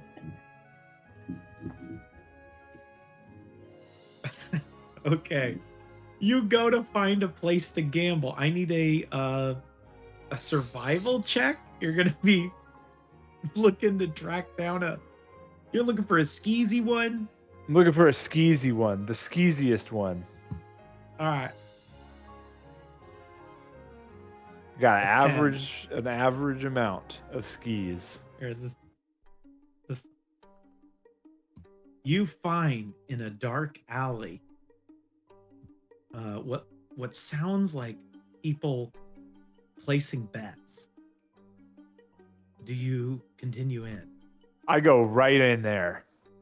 You go right in, boom, pushing past everyone around you, which is no one, because Coming through. It's a pretty dull street, but you are going to find what looks like a small gambling hall. They're playing cards, and who is there? Well, let me tell you. Oh, it's Graka. Graka is there. Me and Graka are boys. He likes me. Yeah. Hey, well fellow as mammal. A large polar bear. Whoa. As they're sort of playing cards, you notice there is one seat open. The dealer has a large cowboy hat, and he's like looking down, so you can't quite see. But he is a short man. And Graka is like, "Oh, you want to play?" Yeah, deal me in there, hat guy. So I'll hop up on the chair, which I imagine is built for people larger than myself, because there's large creatures in here. The man gives a nod and he says, "Don't mind if I do." As he is wearing a large cowboy hat. Does he have glasses and a fake nose? Yes. Oh boy. By the way, it's Gil's cowboy hat. Bingo is gonna side-eye this guy, but he doesn't want to start some shit he can't finish with this mysterious old man. So he'll play it cool for now. Sort of James Bondy. Like, he knows something's up, but he's gonna, all right, deal me in, old man. He hands you 2 cards.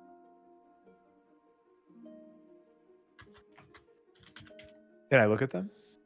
You can. All right, I peek at them. I keep them on the ground, and on the table, and I just fold them up a little bit to look at them. It's a 6 and a 10. All right, what? And then I'm gonna lean over and whisper to Graka, "What?"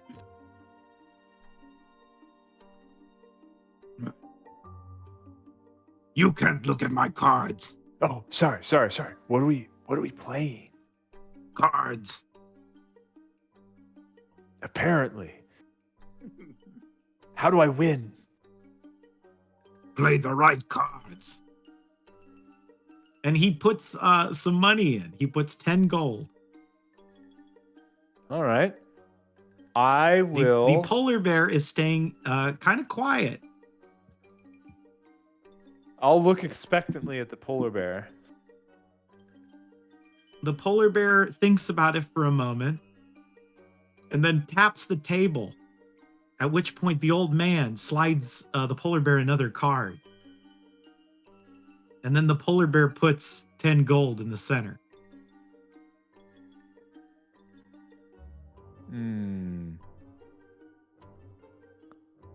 It's your turn. Bingo's going to tap the table as well. All right, you are slid another card. This time it is an ace. An ace.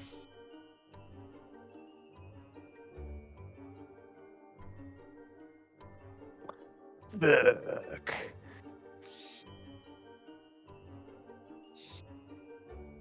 Bingo.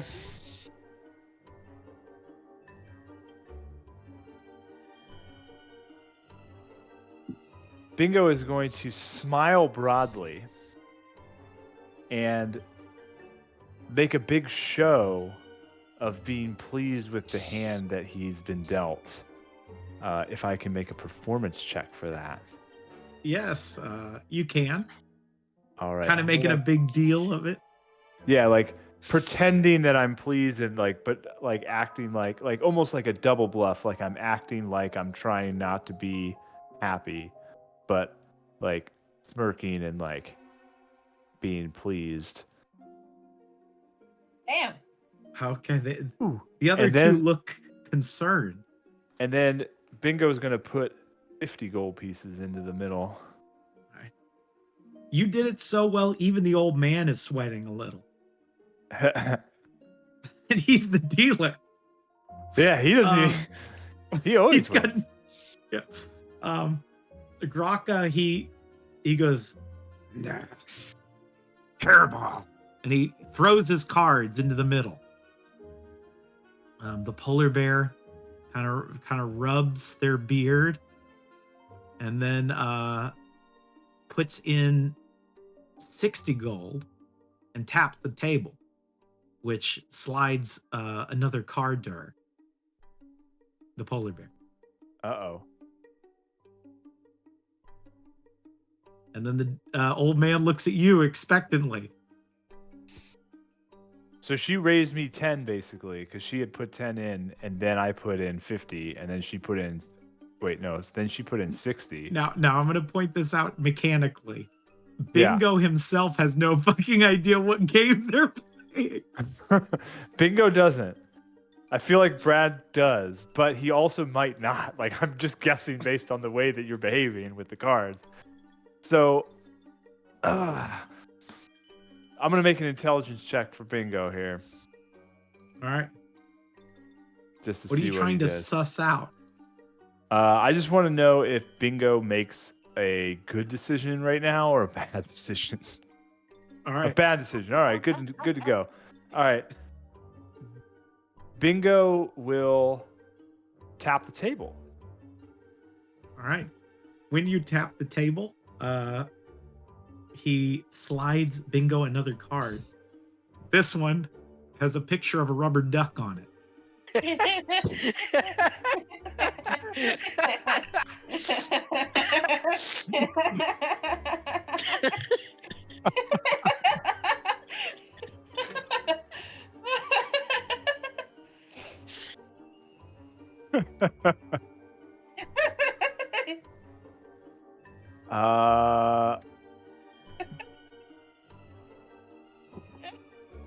Bingo is going to.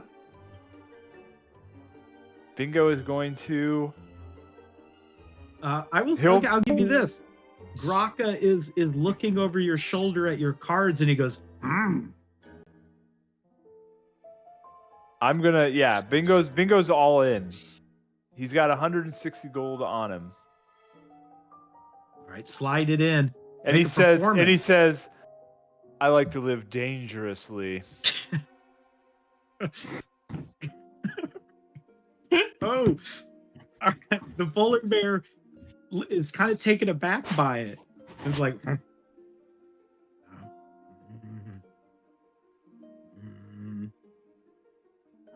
and then I suggest you hit, sir.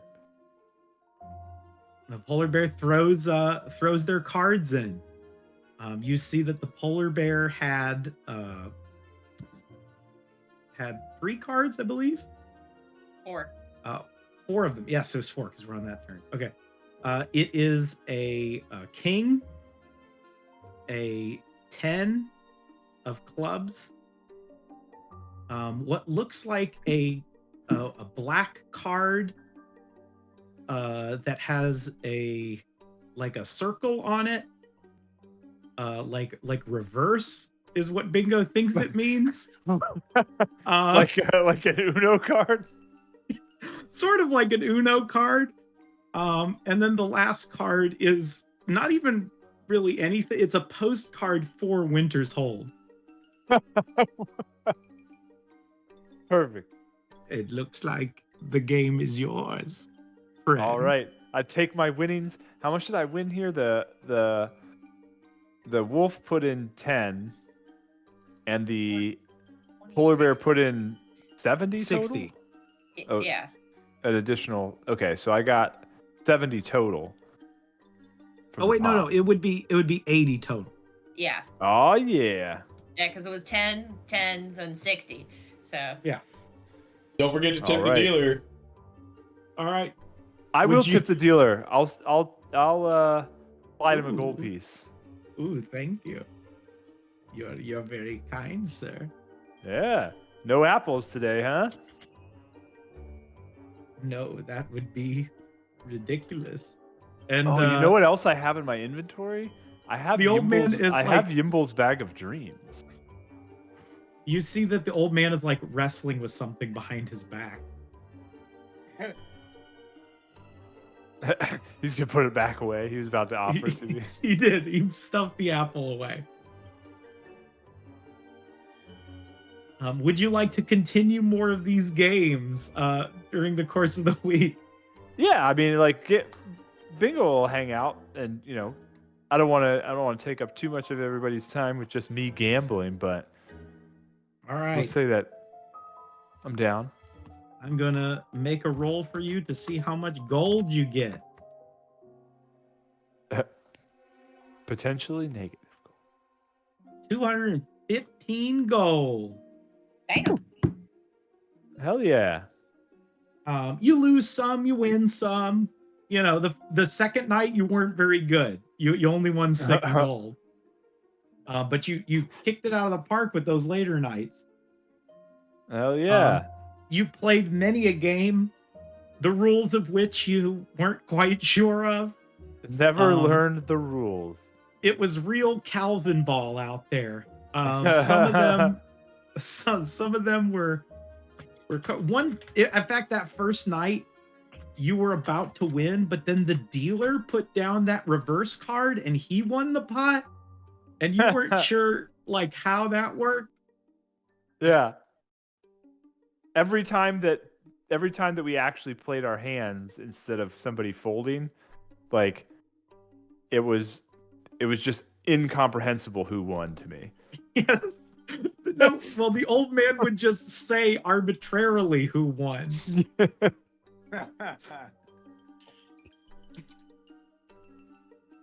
All right.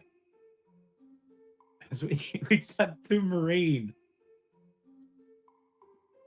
Having been Kicked out of the overrun. room.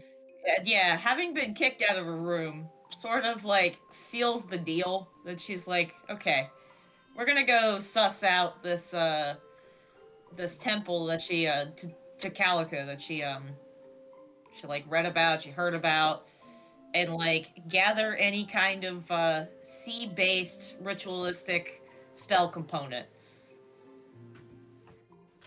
All right. And we'll make the trek out there for however long it takes to get out there.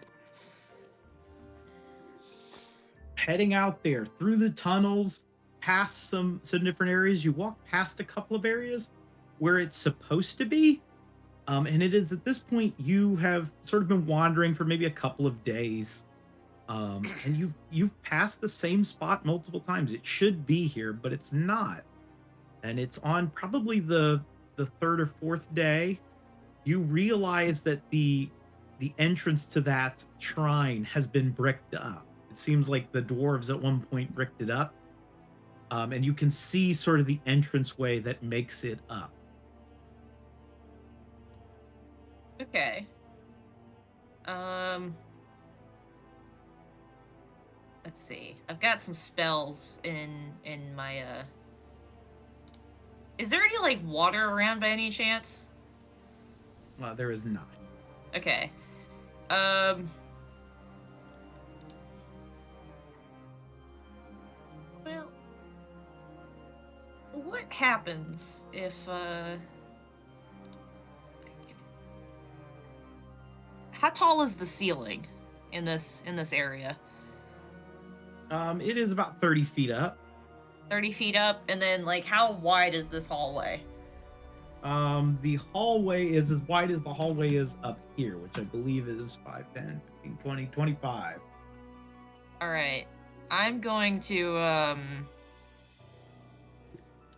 I feel like this is very fitting. I'm gonna cast Tidal Wave in the hallway. I conjure water with it, and the idea is to use it not to do like knock people prone, obviously. My goal is to throw as much force into it as possible to be able to like push the wall in. All right. You feel once you've casted this spell, water begins to sort of build behind you before shooting past you, smashing into that brick wall and tearing it down almost instantly.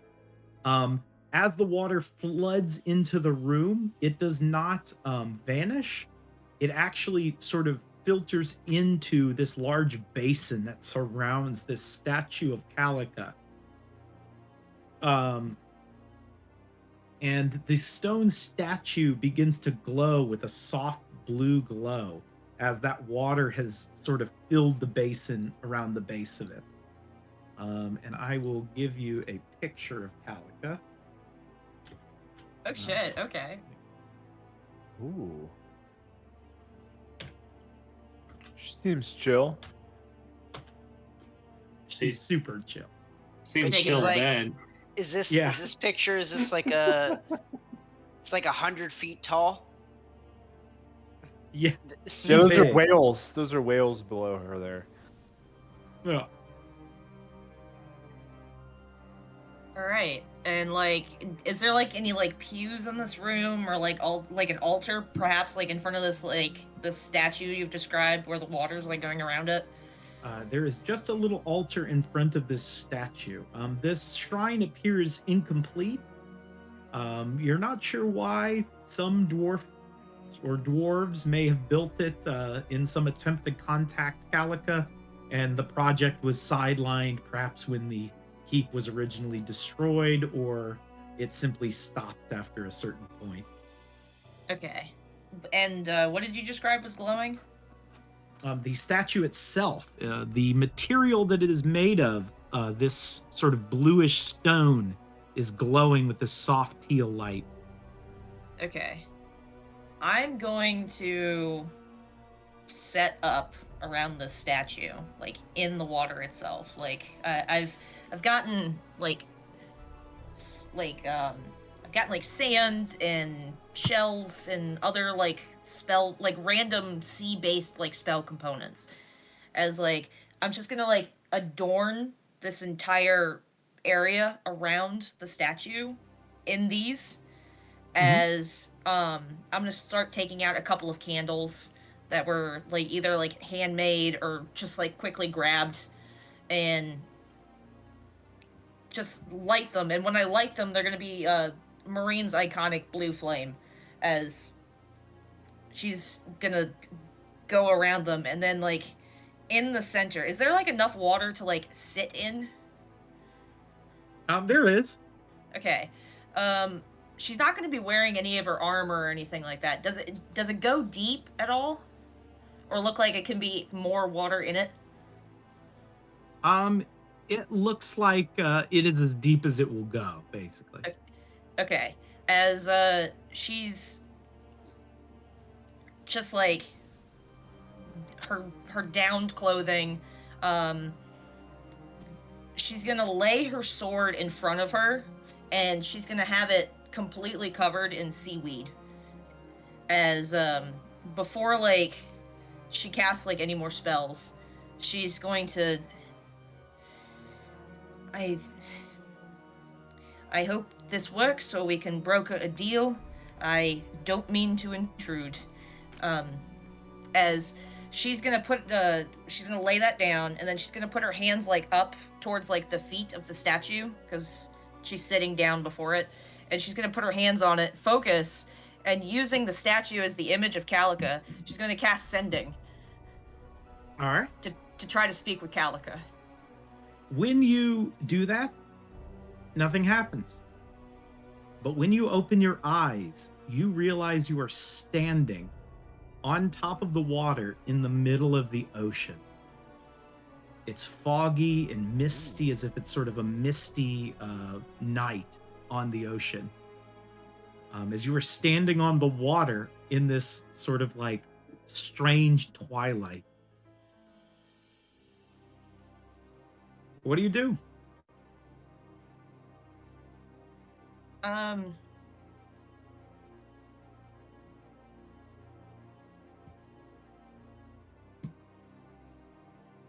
She's gonna like squat down and see if like she can put her hand in the water. When you Like... squat down, you actually kind of lose your balance. It's a little disorienting standing here. It doesn't feel right. As you fall forward, you splash into the water, but it's almost as if like your frame of reference from where you're standing is reversed now. So you are standing under the surface of the water.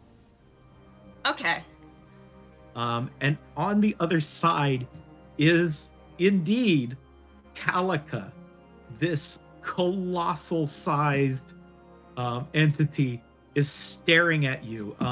Now, in the picture I posted there, it's of her full body, but it's actually just her head.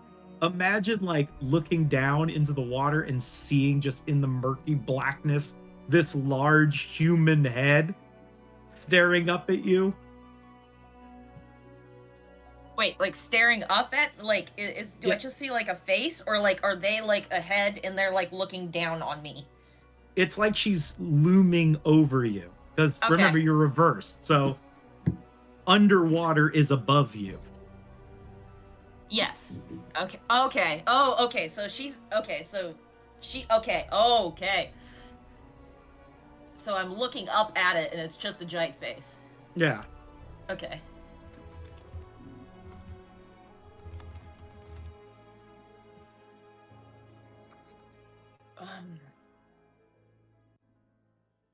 It's the equivalent of like this, this horrifying thing in the blackness of the water.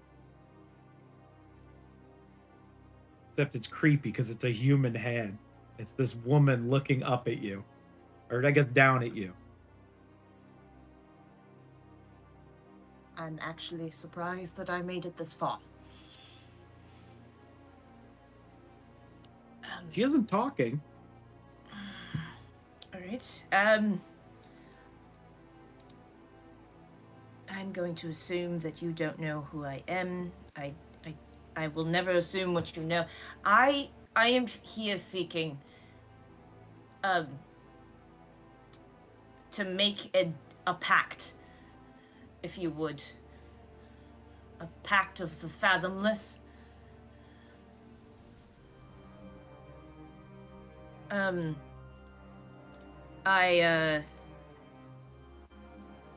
Lord,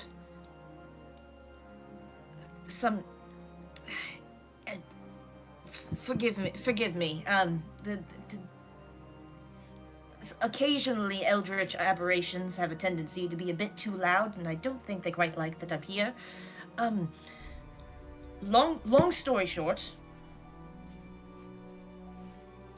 you have proven to be a peak of my interest, and you're connected with the sea dwarfs and with the ocean, and the ocean surrounds my home, and water has memory and I don't, and it's sort of bringing me here closer.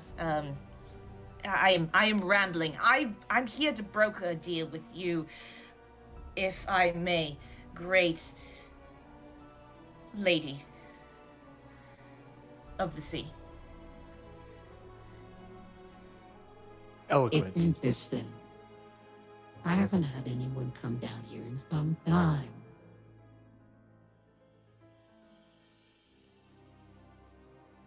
You wish to broker a deal. Yes, a pact. Similar to how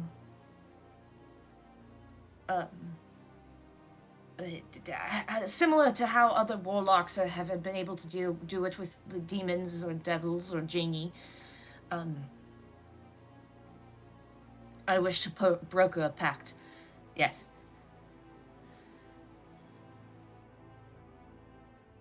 Fine. We shall make it. I didn't catch that. I apologize. We shall make up.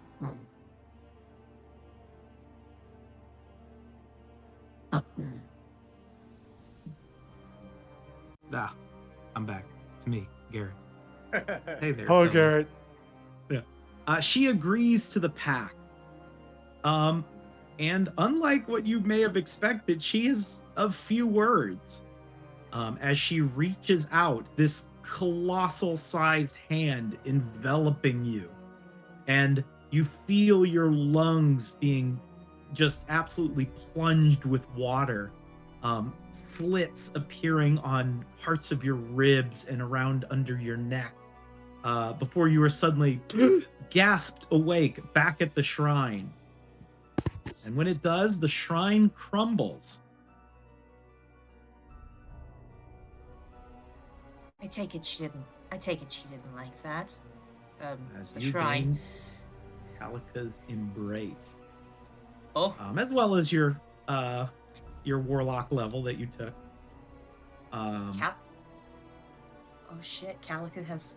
Okay, hang on. When submerged in the ocean, you regain hit points equal to your warlock level at the start of your turn. Cool! Once per long rest as an action, you can summon a protective barrier of water around yourself, granting temporary hit points equal to your warlock level plus your charisma modifier to you and allies within 10 feet. This barrier lasts for 1 minute. Cool!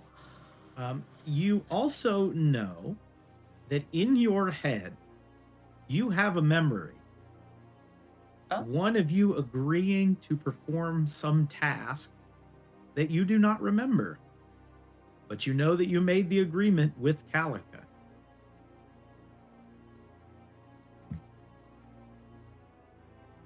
The details of this task are unknown to you, at least at the moment. You know, we will... I'm quite used to not remembering things or things getting all muddled up in there, so we will... That's a problem for future me. When you kind of stretch and check around, you will notice that under your ribs and under your neck, you have these little slits now. You do have gills. Oh man, okay. Awesome. As I'm gonna collect, I'm gonna leave the display that I've done here with the water, and I'm going to like take my sword and rehilt it. All right. And find my way back. Heading back. Yars. Yars sort of like he wakes up. When you wake up, standing over you is Drogan. Oh, Wake up, me boy. excuse me. Yars he stands up really quickly, dusts himself off, pulls a little bit of ham out of his beard, and wipes his face, and he stands at attention. Had a fun night, I assume. Oh yeah. Is Bingo and the gang also snoozing around, or are they gone? I imagine you guys all fell asleep blasting music over the course. I said, oh yes we did. Yes we did. Yes. Well, if you're too tired, you can rest, I suppose. A bit of, training for the old heroes is fine enough for me. No. I'm ready to go. And Yars draws on his dwarven constitution. Heck He's good to go, it looks you like. are spick and span. I'm spry. Atta boy, you're a holder X through and through. And he's going to lead you over to this statue. Can you did ping it I one more ever- time for me? Oh, it is the statue right outside y'all's room. Perfect. All right, he comes on out here. Do you recognize this fella? Does Yars recognize him? He definitely is familiar. I need a knowledge history with advantage. Okay. Stone cunning, I guess. Stone cunning. history? Yes. All right. Let's see. +5 to that. Ooh, easily. Of course you know who this is. This is Thrazar Helderheck. He was probably one of the most famous Holderhecks. He was there when the demons first arrived. He established many of the keeps, including the one you originate from. That's right. And then you actually did have a note that you found from him That's to right. this king. They were apparently leaving to go fight some dangerous foe and did not want the Deepstone clan following them. So with a reverent air about him, Yars does. He goes, yes, I do know who this is. I wouldn't be a royal Holderheck if I didn't know who he was. That a boy. You know, you remind me a lot of him. You got the spirit and the courage and the leadership. Yars sort of beats his chest with his fist. He goes, I hope I can live up to him. I imagine you'll hold up to his ideals and more, I think, my friend. Well, thank you. Speaking of which, we started a bit of practice, but you sort of, obviously with the keep being the way it is now, there was a lot of things going on. I couldn't oversee what you were doing, aside from my particulars, my advice that I had given you. What did you end up deciding to focus on? This is about the previous week. Oh, previous week, I think Yars tried to go with the reposition. Okay. Commanding people around him. Yeah. Positioning is of vital importance. Yes. If you get stuck in a weird place, you don't want your allies getting hurt. Especially if one of those. A lot of times they just run on in there, just straight to the middle. No. But you're right about the allies. That's a very Holderheck thing to do, my boy. But, and he puts his hand on your shoulder, we at the Deepstone clan, whilst we do appreciate a level of heroicism and gung-ho-ness like yourselves and like the other Holderhecks before you, we understand that it isn't just you. You need not take the burden yourself. You have your friends. You have us. You have the many allies you will meet from the past and in the future. You should rely on them, but you should also protect them. Yar strokes his beard and nods. He's just listening. He sort of looks a bit somber, and he kind of looks over at the king's statue. I only wish that the Holderhecks of the past perhaps relied on us more. Well,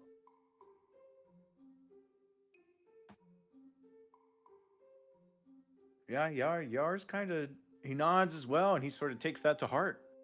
He says, we will forge our alliance anew.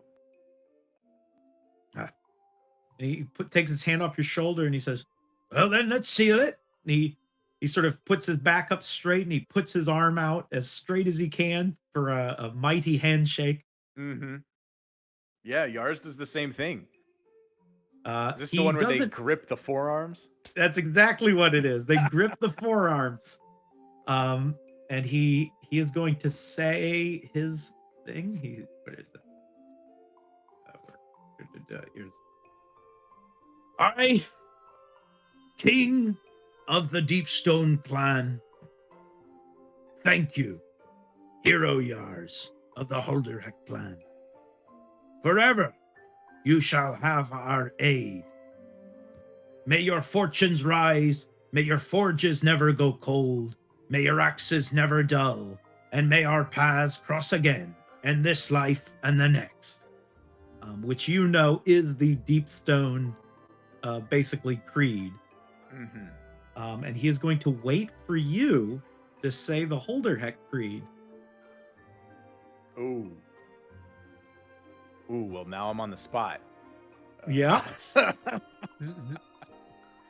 What would the Holderhex say? The Holderhex would say,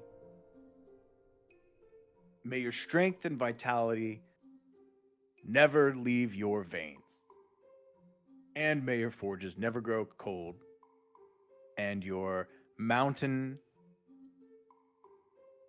kingdoms grow ever deeper. And then that's it. Here, here. And he does that kind of, the hearty shake. Oh, yes. Now, boy, let's get back to your training. Let's go. I'm ready. He sort of leads you away. And are you going to take that feat again? Is there another option, or is that... Well, you have a couple options. So you could continue this Deepstone Defender training. But if there's something else you would like to do, you're more than welcome. You can also gain some local reserves. Yeah, basically making good with more of the Deepstone, or with some of the people in Winter's Hold, to try and get some more allies on your side. No. Yars is going to stick with the king here and just try to learn all he can about leadership and continue on the Deepstone Defender path. All right, you have completed the Deepstone Defender path. So you got to pick +1 in one of those 3 things twice. So you could pick 2 strength, or a strength and a con, or however you want to divvy it out. Sure.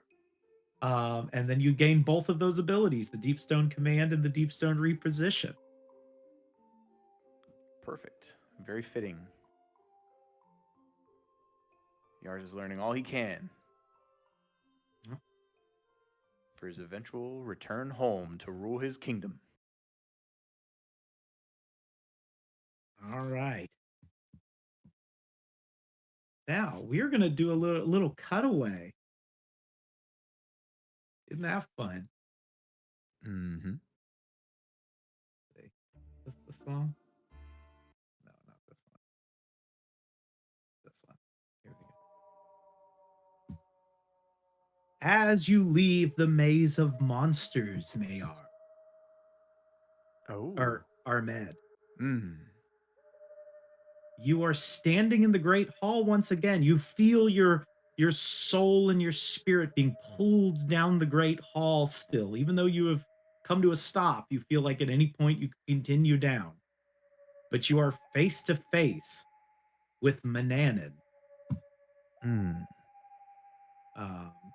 Which I will... You said you feel like we could stop at any time? You could leave at any time. Oh, okay. Well, you made it out fine and safe.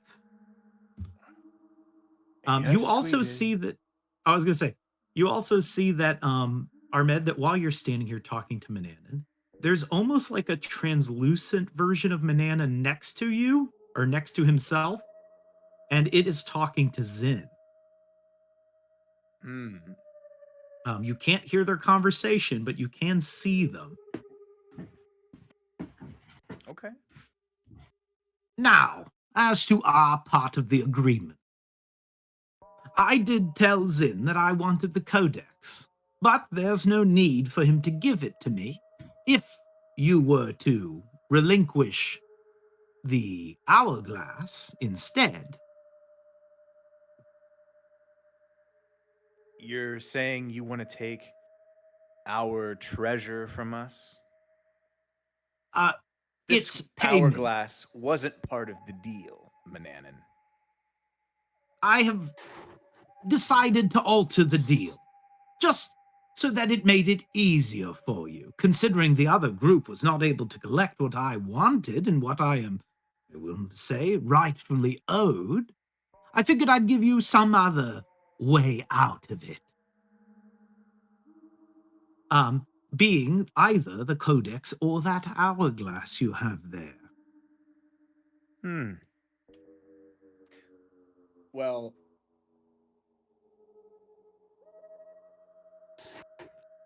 Ahmed is not happy about this. He's gonna go, Mananan, you saying that you're making it easier on me is really just you putting your fingers into my pockets. No, I'm trying to make us square. I mean, you wouldn't want to get on the wrong side of me, would you? Well, no. And I But certainly wouldn't want to get on the wrong side of you. So why not just make it even? I feel like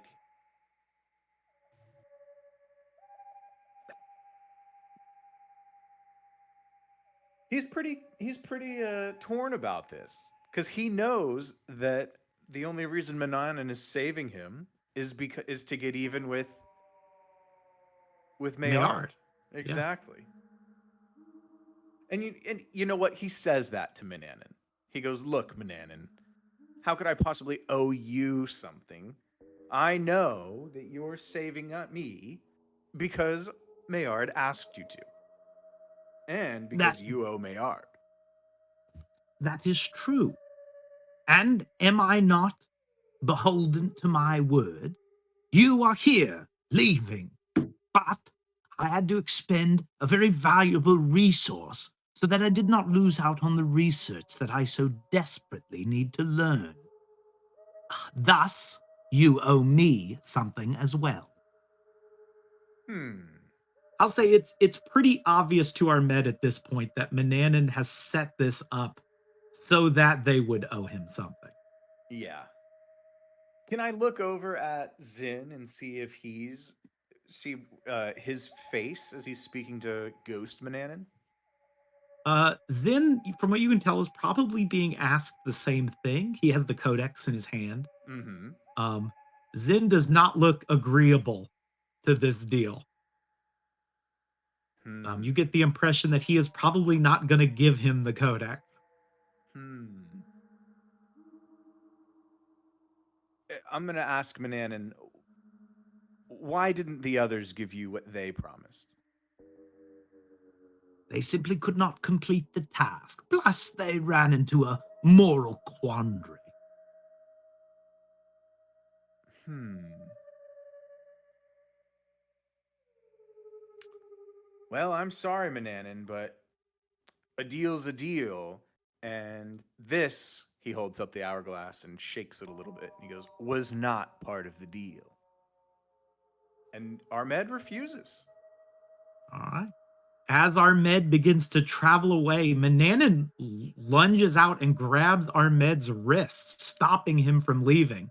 Ooh. And he is, up until this point, Mananan has been a little coy, right? Obviously annoyed, a Yeah. bit of an asshole. But the look he gives Ahmed makes his blood run cold.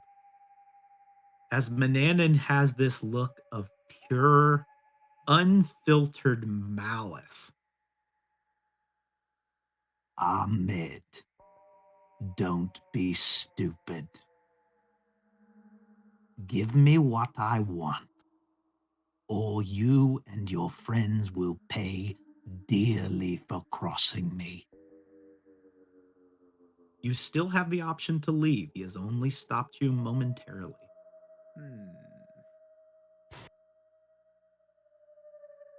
But the coy facade that Mananan has given off of being kind of, just an angry asshole has sort of shedded away to just the pure what you can assume is Manannan's true personality. Yeah. Man. Okay. Oh,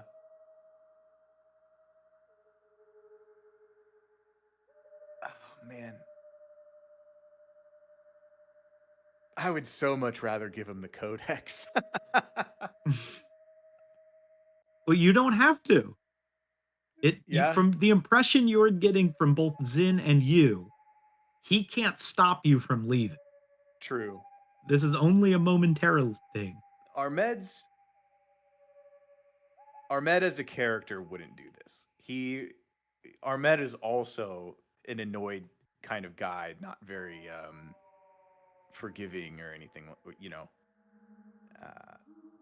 Armed is going to see that, and knowing that Manannan is a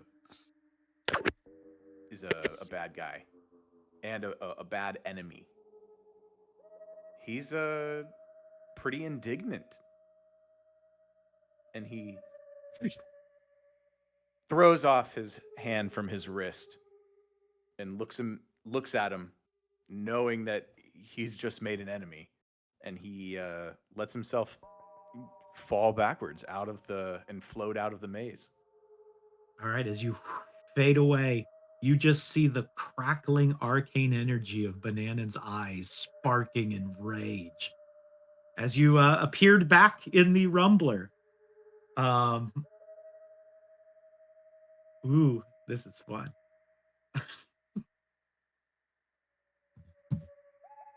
Right? Man, that's cool. I love our men. All right, we're gonna cut to Na really quick, since we're getting close to the end of the night. All right, Nah. At the end, she's cuddled up over a carving. It's probably the 30th one she's done in the past week. She's thrown all the rest of them away. She makes the final scratch out of it and lifts it up, and it's a Leonid warrior. Oh.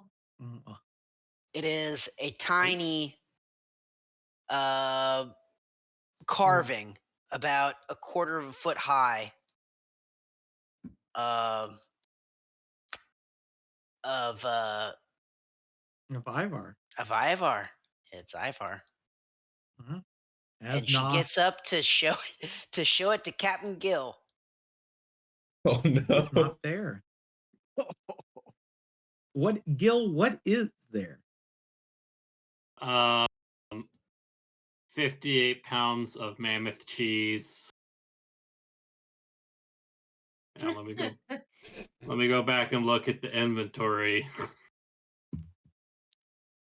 But yeah, she runs to this. Thank you, Captain Ursula.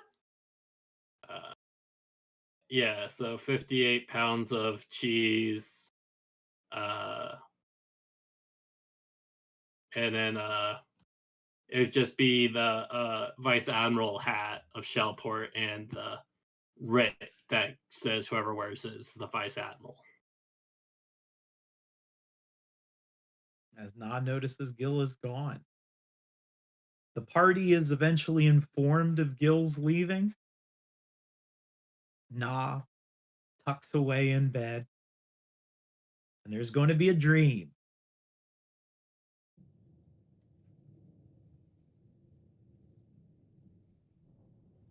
First, we're going to actually cut to the surface. The surface of Winter's Hold. A storm is brewing. Off in the distance, it's slowly been looming its way closer and closer to the large arcane shield that makes up the dome that protects Winter's Hold from the harshest of winters, right? It's been looming more and more. The snow has been coming down a bit rougher. And as this is happening, everyone is sort of tucking in. They're getting into their rooms. They're all, getting ready to sort of tunker in, because the large sphere will protect them, but it does get a little chilly inside. And the barrier can only protect so much of the elements outside. In the distance, we see what looks like a large wizard's tower apparate out of nowhere along the mountain ridge as far to the north of Winter's Hold.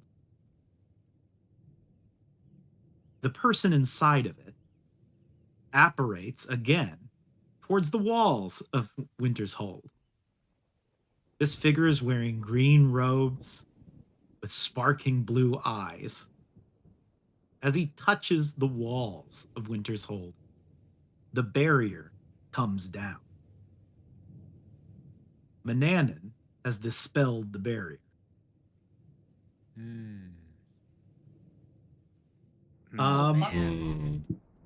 Little fucker.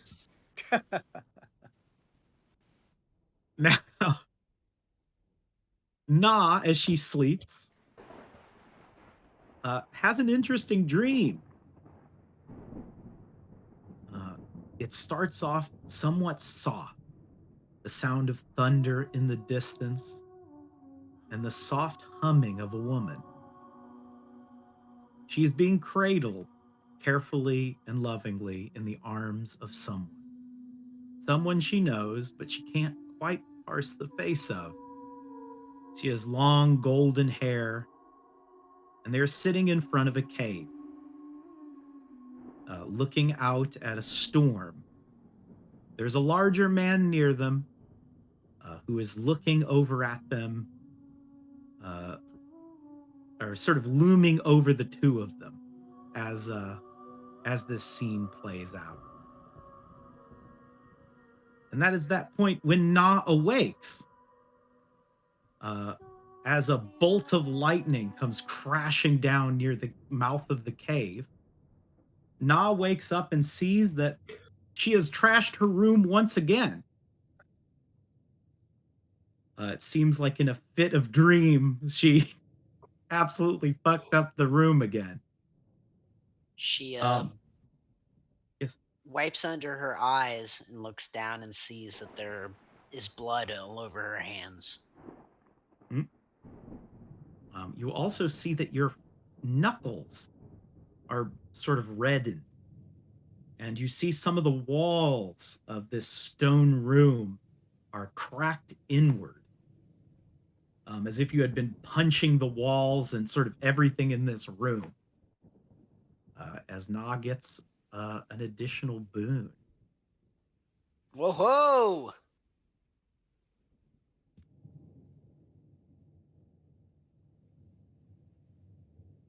We cut one final time up to Winter's Hold. Hell yeah. We see Theron here. He's sort of packing up the forge for the night, and he goes, "Oh, it's pretty chilly. Ooh, that barrier's not really doing its job, is it?" He kind of looks up. It's clear, so he can't make out what it is. And it's at this point a large icicle, and then another and another come hurling down from the sky as the storm kicks up into a fury towards the town of Winterhold. And that is where we will end tonight's session. As in the calm before the storm? Bum, Correct. bum. Very cool. Hell yeah. Well, and my plan is that when we start next session, it will be from Zin's perspective, as he hears screaming outside of the room. And I like that Na is like part monk now. That's like sick. She seems like a good monk, Blood from her eyes. Shit, I forgot. And Bingo does finish his song. Bingo does finish his song. Regale us with Bingo's song. Well, I'll have to work on it over the weekend here, but I do. Oh, I get it though. Here it is, the prerequisite. Oh yeah, I know Fuck this song. Merelda. It's such a great character. The Bullywug Bride. It's so funny. Hell yeah. I pine for thee. I pine for thee, frog princess. I pine for thee, frog princess. A beautiful ballad. Hell yeah. And it has a You couple of and- abilities. You and a willing creature who hear the ballad gain temporary hit points. That's a good one. Captivating influence. Sway the heart of those who listen, so I get a advantage on a persuasion or deception. Or whimsical diversion. So the way captivating influence works in my mind is you're playing background music. Love it. I just strum my harp. Or my Yeah. bongos. Your bongos, whichever you prefer. Bingos, bongos. Dun, dun, dun. Dun, dun, dun. Oh yeah. Oh, that's cool. I like that we made another enemy. Or at least our med did. Oh no, it's all of you. Yeah. It's all Oh of us. yeah, Even- for sure. I mean, he would have been like the greatest buddy ever. You know, we'd learned that over the past few weeks. Yeah. You could have called him up whenever you wanted. Yeah, yeah, I yeah. actually don't remember. He'll help you. He'll help you move. Play darts. I probably didn't see it. What was the moral quandary you guys had? Oh yeah, I don't think I'm caught up on that. Our item was Yes. part of this this like magic ritual to seal I guess a bunch of people in a castle from like Marine's hometown. I'm trying to remember what that's called. What's that called? Cairheim.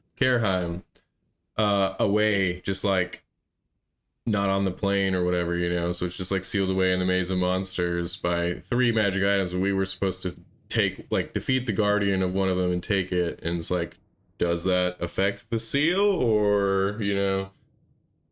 It probably would have brought that entire castle, evil castle, back into existence. Mm-hmm. Oh. That's right. It would have escaped the maze of monsters. Well, that's all right. That's XP, baby. We'll go kill him again. And Oh, the yeah, Manon 'cause didn't the give a first- shit. The first time we went to that continent went really well, if I recall. You guys, Fantastic. I just want to say, you guys didn't see the corpse kingdom that's inside there, okay? I mean, maybe you watched the episodes, but Yeah, that was horrific. And it's a good enemy though. I kind of want to go back with like the full party and slay that thing. oh no, I entirely want to go. Like I want Manticore to like bring Artorias or not Alteros's sword to Marine, and just like it'd be cool.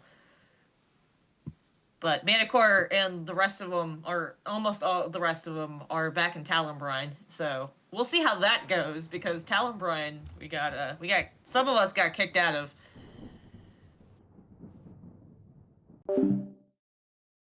And with that, thanks for watching, folks. Stay tuned till next time, and as always, we'll continue being your best friends. Pretend forever.